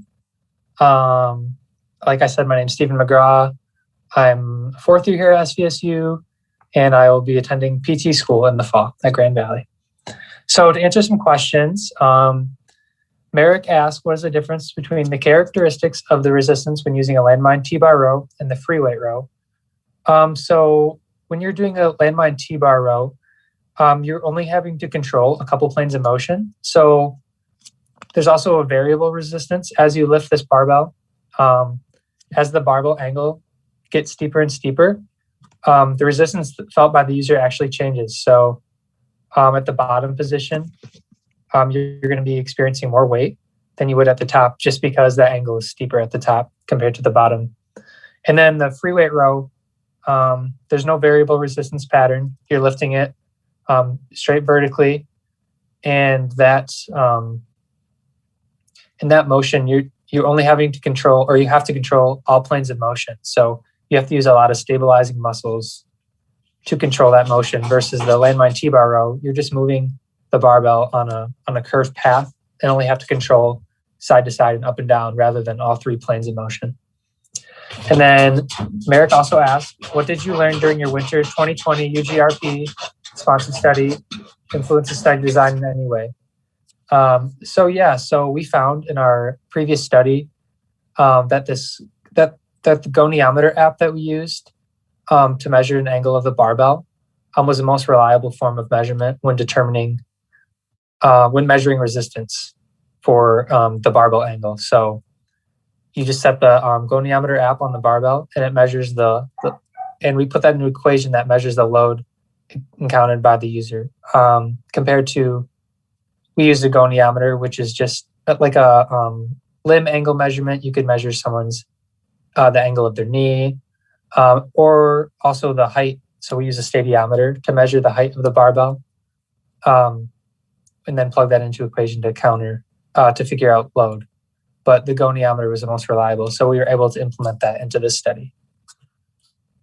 No other questions right now, but thanks for watching this, guys. I hope you enjoyed the presentation and got something out of it. I think there's a couple more presentations after, so enjoy those as well.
This presentation will go over the reliability and validity of velocity-based training of the Penley row for prediction of 1 repetition maximum.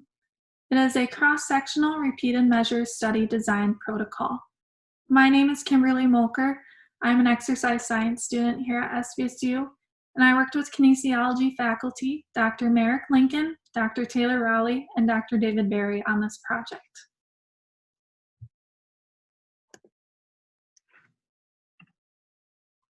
My abstract is available if you would like to read through the entire thing at a later time. Here I will briefly go over it as it will be explained more in depth throughout my presentation. Velocity-based data is increasingly being used in resistance training, and it allows practitioners to estimate the 1 repetition maximum and assign appropriate load to their athletes each day. The Penley row is similar to that of the bent over row, except it has a wider grip, and it has not been studied very much in the literature so far. Our objective is to describe the reliability and validity of the multi-point method for estimating the 1 repetition maximum for the Penley row. We will recruit 30 healthy male and females who are SVSU affiliated adults. We will familiarize them with the Penley row and test their 1 repetition maximum. And on 2 following sessions, we will use velocity-based training for submaximal loads in order to determine an estimation of their 1 repetition maximum. The estimation and their actual 1 repetition maximum will then be compared to find accuracy of the velocity-based training. If our results are shown to be significant, valid, and reliable, this method may be recommended to practitioners to monitor athlete performance and inform precise prescription of exercise intensity. This study has been approved by the Saginaw Valley State University Institutional Review Board, and informed consent will be obtained from all participants prior to starting. No relevant financial relationships exist, and statements, opinions, and recommendations contained are those of the research team, unless otherwise indicated. Please use discretion when integrating information contained in this presentation into practice. Regarding the photographs used in this presentation, no participants were photographed during this study. Photographs used in this presentation are those of the members of the research team with consent from each individual for use. As mentioned earlier, velocity-based training is increasingly more popular among practitioners in order to estimate the 1 repetition maximum. By using this method, they are no longer in need of testing the 1 repetition maximum, which can be very time-consuming. 1 repetition maximum refers to the greatest amount of weight a person can lift with proper form for 1 time. I'll be referring to 1 repetition maximum as 1 RM throughout this presentation. Determining 1 RM from velocity-based training is based on the force-velocity relationship, which describes as force increases, the velocity of a movement will decrease. It is also based on the lowest mean concentric velocity of a movement, which means the slowest speed of a movement that can be performed and still count as a proper rep. As I also mentioned earlier, there is a lack of literature on upper body rowing exercises, specifically the Penley row, and it is our goal to describe the accuracy of the multi-point method, as it has not yet been established for the Penley row exercise. Here are 2 photographs showing what the Penley row is, as it is a more unfamiliar upper body exercise. On the left is the starting position. The individual will assume their position with the barbell slightly over their toes. They will bend their knees to a comfortable spot and hinge at the hips or bend forward. Their back must remain straight at all times, and they will brace it in order to pull the barbell up. Their arms will be extended straight at the beginning of the movement. And if you are familiar with weightlifting at all, on the barbell, there are marks on either end called the knurling marks, and we required our participants to have their hands outside of those marks. in order to standardize their form. As I mentioned, this is slightly different than the barbell, bent over barbell row, because it requires the athlete's arms to be further apart. On the right is the top position of the exercise. Participants were instructed to pull the barbell up towards their chest, and in order for the repetition to be counted, their elbows must reach a 90-degree angle. We did not require the barbell to touch the chest, but rather for their elbows to be at a 90-degree. If it did not reach this 90-degree, we did not count the rep and moved on to the following set. In order to measure velocity of the movement, we used a linear encoder system, in this case the Tendo unit.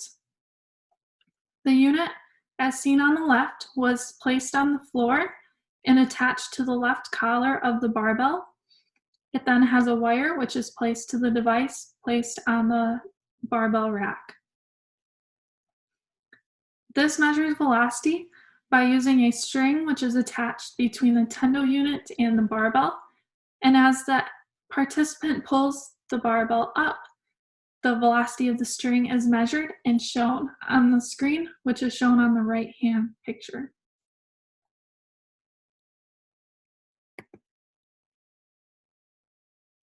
Our objective of the study was to describe the reliability and validity of the multi-point method for estimating the 1 repetition maximum for the Penley row.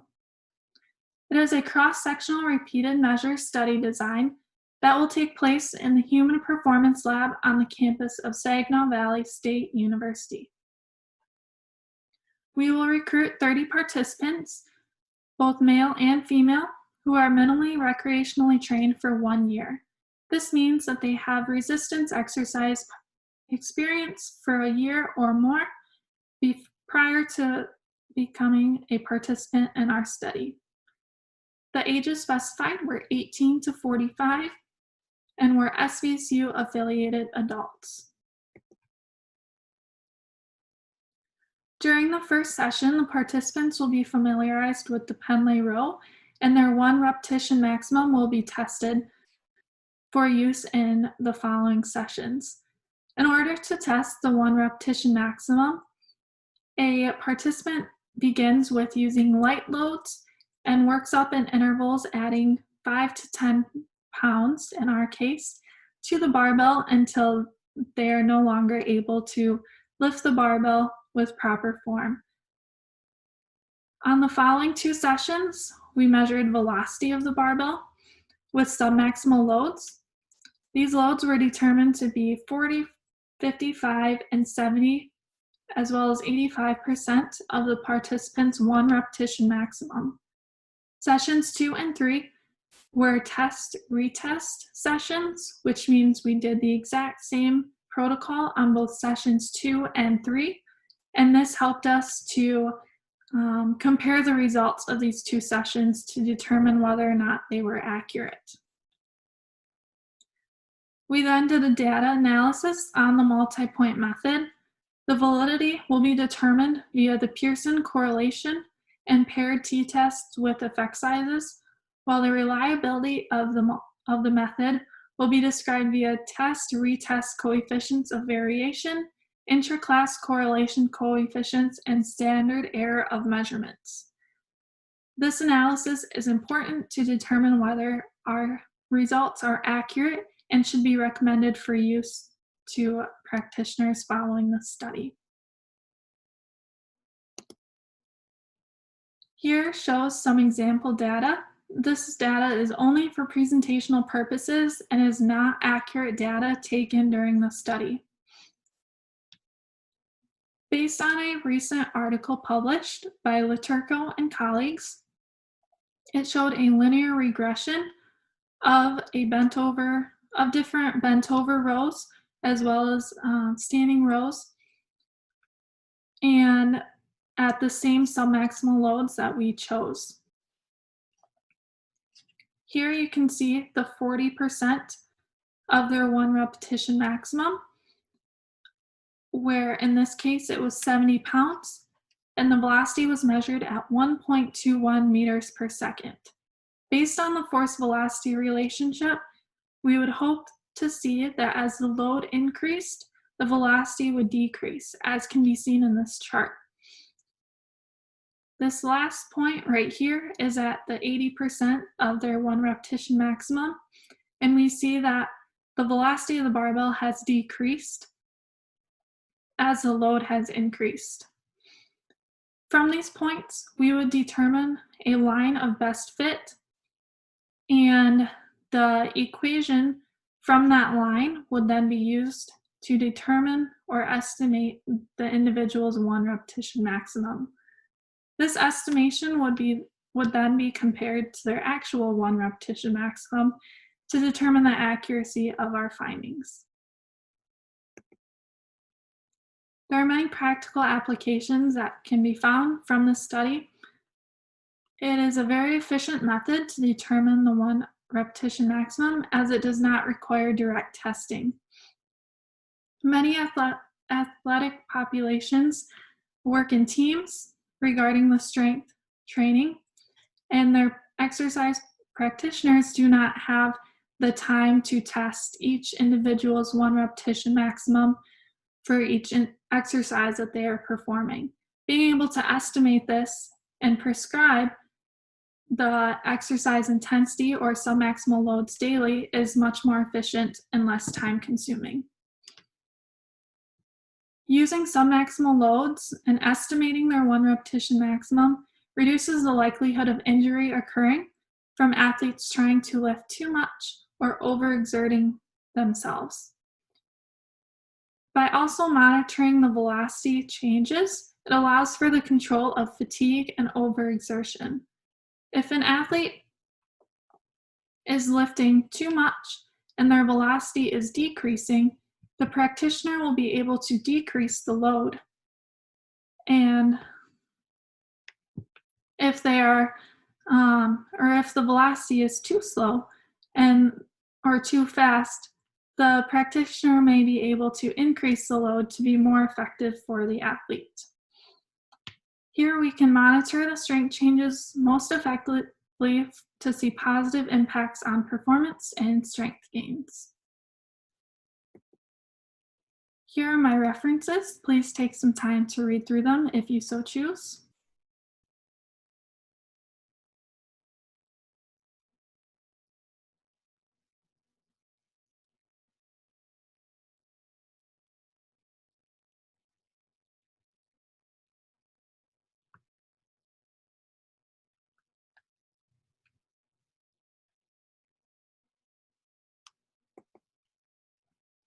This project was funded by the Saginaw Valley State University Undergraduate Research Program faculty-led grant. I just want to thank UGRP for giving me this opportunity to work on this project. I've learned so much, and I'm looking forward to continuing this research project in the future.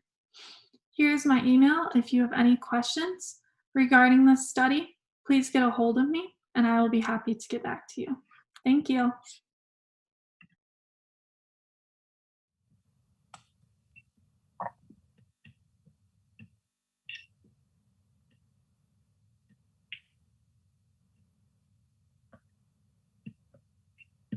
I think this study is important for college coaches and can be used given that they have the velocity measuring units such as the Tendo. But when you're working with larger teams, like in the college setting, it's going to take a lot more time to test all those athletes, and being able to use an equation is a lot faster, especially using it like in an Excel document or something like that is just going to be a lot more faster and give you more time to train your athletes rather than testing their 1 repetition maximum for all those exercises.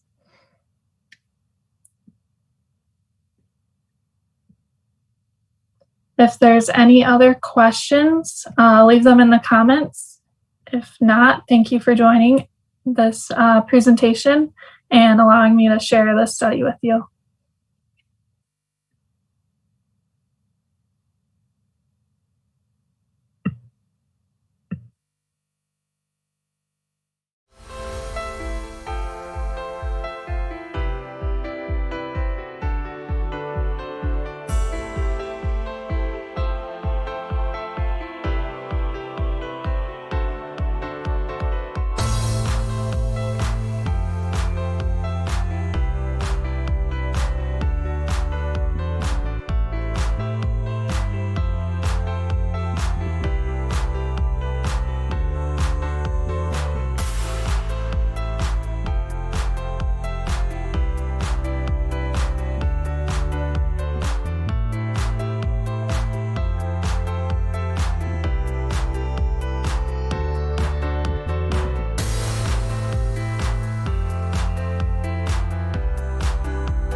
Hi everyone, my name is Katie Nixon, and this is the research I conducted on the validity and reliability of estimation of repetitions to failure across the level of effort spectrum, a cross-sectional repeated measure study design protocol, with Dr. Lincoln, Dr. Rowley, and Dr. Berry in our Strength Conditioning Biomechanics Research Lab at Saginaw Valley State University.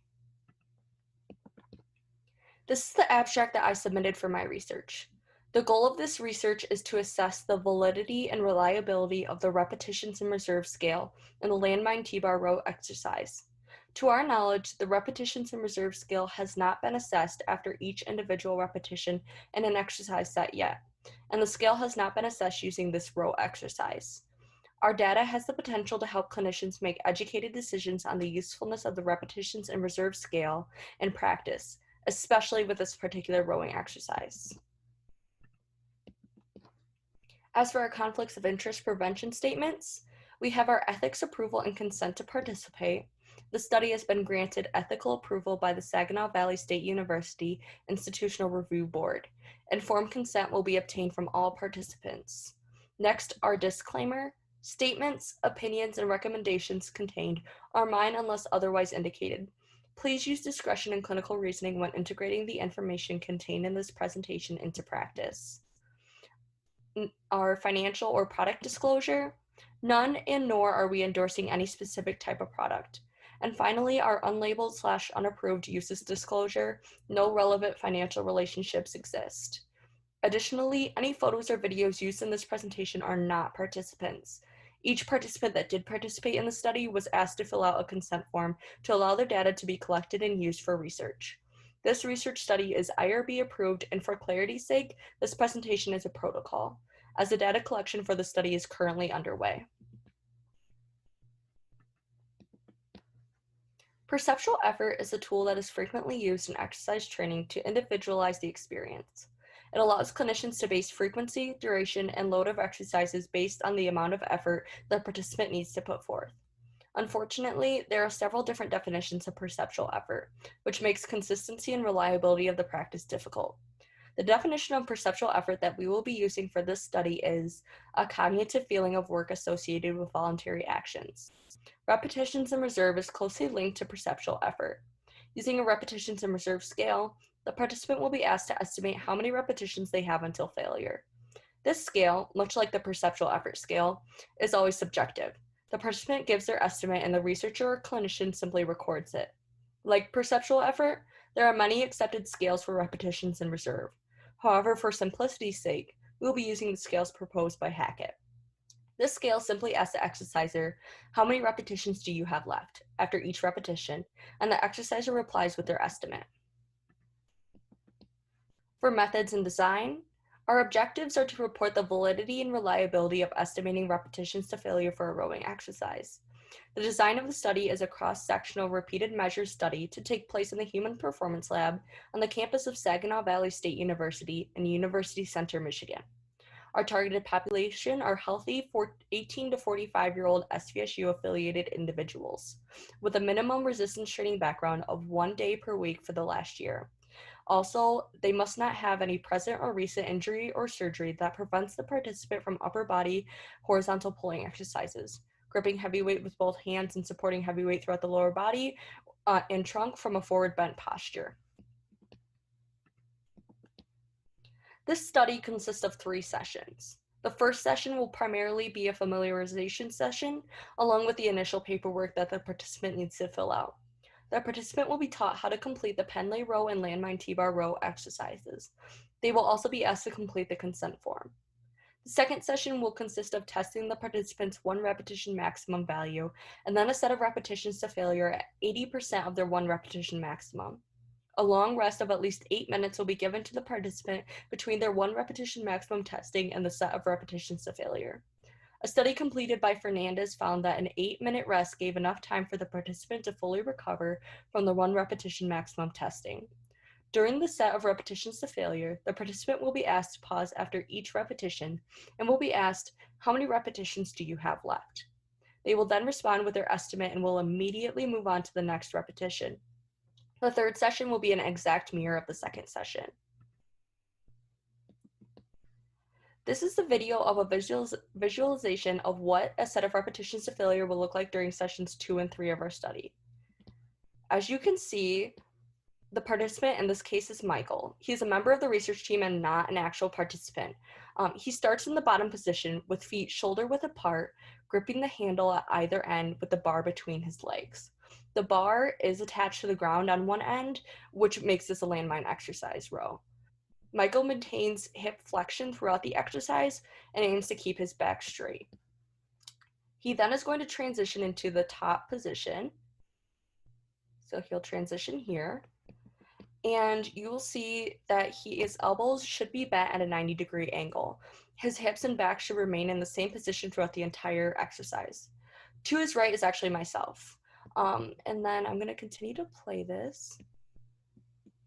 As you can see, when Michael finishes a repetition, he pauses in the bottom position. When he does this, I ask him, how many repetitions do you have left? He replies with this estimate and then immediately proceeds on to the next repetition. He does not need to wait for my signal to proceed.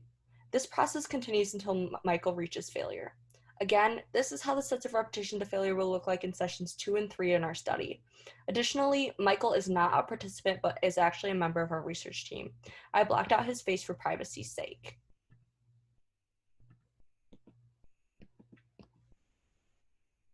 Not shown is that in front of Michael, who is a participant in the previous video, was a whiteboard with this scale drawn on it. This scale was retrieved from the Hackett 2016 research. This makes it easy for the participant to remember the scale, as we cannot assume that every participant has previous knowledge of it. As you previously saw, participants will pause in the bottom position after each individual repetition and will be asked, how many repetitions do you have left? They will then respond with a value from the simple 1 to 10 chart. This is what we expect to see. We are looking to test the reliability and validity of the repetitions and reserve scale in the study. Reliability is the reproducibility of a procedure.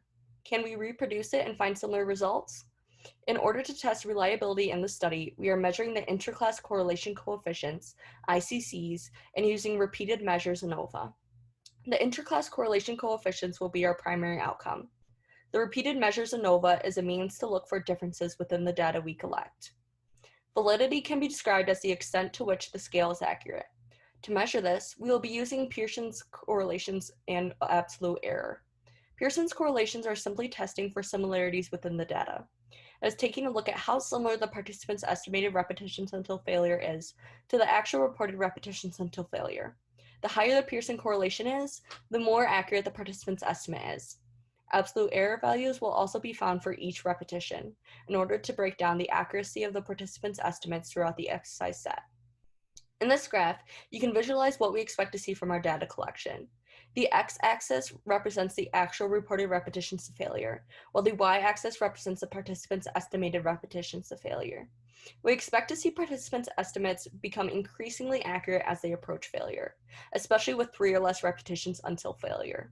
With 3 or more repetitions until failure, we expect to see less accurate estimates from the participants. Additionally, as the estimates become more accurate, the interclass correlation coefficient and validity values should become larger. Therefore, the smaller the x-coordinate is, the higher the ICC and validity values are. The more accurate the participant's estimate is, the higher the validity of the repetitions in reserve scale. We have assumed these values based on the previous research completed by Hackett 2016. This study assessed the repetitions in reserve scale with the goal to avoid detrimental effects of overtraining during resistance exercises. If a load is too close to failure is used, the risk of injury is heightened. Hackett found that the accuracy of estimated repetitions until failure increased as the fatigue state increased. As the participant approached failure, their estimated repetitions until failure became more accurate. It was also found that men, on average, were more accurate with their estimates than women. Resistance training background, however, seems to make no difference on the accuracy of their estimates. This information is valuable for exercise prescription and monitoring. Previous research supports the claim that exercising with loads close to failure but not reaching failure is optimal. If an individual exercises with a load that reaches failure, the risk of injury is heightened. By knowing the accuracy of the repetitions in reserve scale, clinicians may begin to utilize it when prescribing exercises to patients and clients. With this information, clinicians know the accuracy of the scale is high when close to failure, which is where optimal training occurs. What makes our research novel, however, is that to our knowledge, no one has assessed repetitions in reserve of an entire exercise set before, and it has also not been assessed with this particular T-bar rowing exercise. By this we mean, we have not been able to find any previous research assessing repetitions in reserve after each individual repetition. Our data has the potential to give clinicians more guidance with the repetitions in reserve scale, particularly in rowing exercises. The findings from our study will prove beneficial to clinicians who wish to use the repetitions in reserve scale in their training exercises to enforce individualization, to prevent injury, and to promote the best results.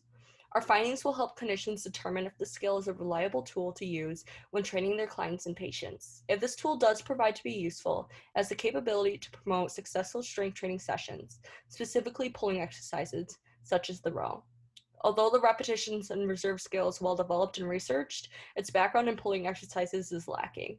This study will give clinicians further information on the reliability of the scale and the specific row exercise, helping them to make educated decisions on whether or not to use the strategy in practice.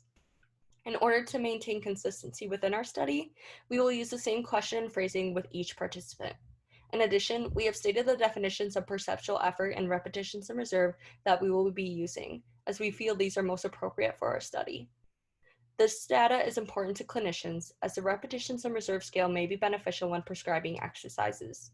For example, in the rehabilitation setting, certain populations should not exercise to failure. Physical therapists often work with patients who have multiple sclerosis, for example, and it can actually be dangerous if this particular population does reach failure during exercise. The data from our research will help clinicians determine if this is a scale they want to use in their practice or not, and if they deem it safe, reliable, and valid enough to do so. Here are the references that I used for this presentation. This slide does not show all of the references we used for our study, just the ones that I needed to support my research in this presentation. As for our declarations, the study was funded by the SVSU Undergraduate Research Program Faculty-Led Grant. My email is also listed on the slide. Please do not hesitate to contact me with any questions or concerns. And finally, this is our lab's logo that I actually created. I would like to thank UGRP for allowing us to conduct this research and for giving me the opportunity to explore biomechanics research with my professors and classmates. Thank you all for your time. Hi everyone, my name is Katie Nixon. Thanks for coming to my presentation. I'm a third-year exercise science major and chemistry minor here at Saginaw Valley State University. I was originally pre-med before I was pre-physical therapy, so I'm really interested in the clinical side of things, how this will help physical therapists, physicians, etc. So I saw that Merrick did have a question, but I think I answered it in the video, but I'll explain it a little bit more for you guys. So essentially, this repetition to reserve scale is going to be really beneficial for clinicians, specifically in my case, what I relate it to is physical therapists, because that's what I plan on going into. And they will often work with individuals who can't exercise to failure, or it could be detrimental to their health. Therefore, using the skill, they find if it's reliable and valid, they'll be able to use it in the clinical setting to make sure that they don't exercise to failure. And so I see Merrick. What's next for me in research, I actually recently accepted a student-led research grant for next year. I will be doing research with Dr. Lincoln on the balance training effects between two different balance training devices. So we have that in the works right now. Nothing, no further information. We're still trying to figure it out for this summer. But yeah, if you guys have any other questions, please let me know. And thank you all for attending, and I'd like to thank the UGRP again.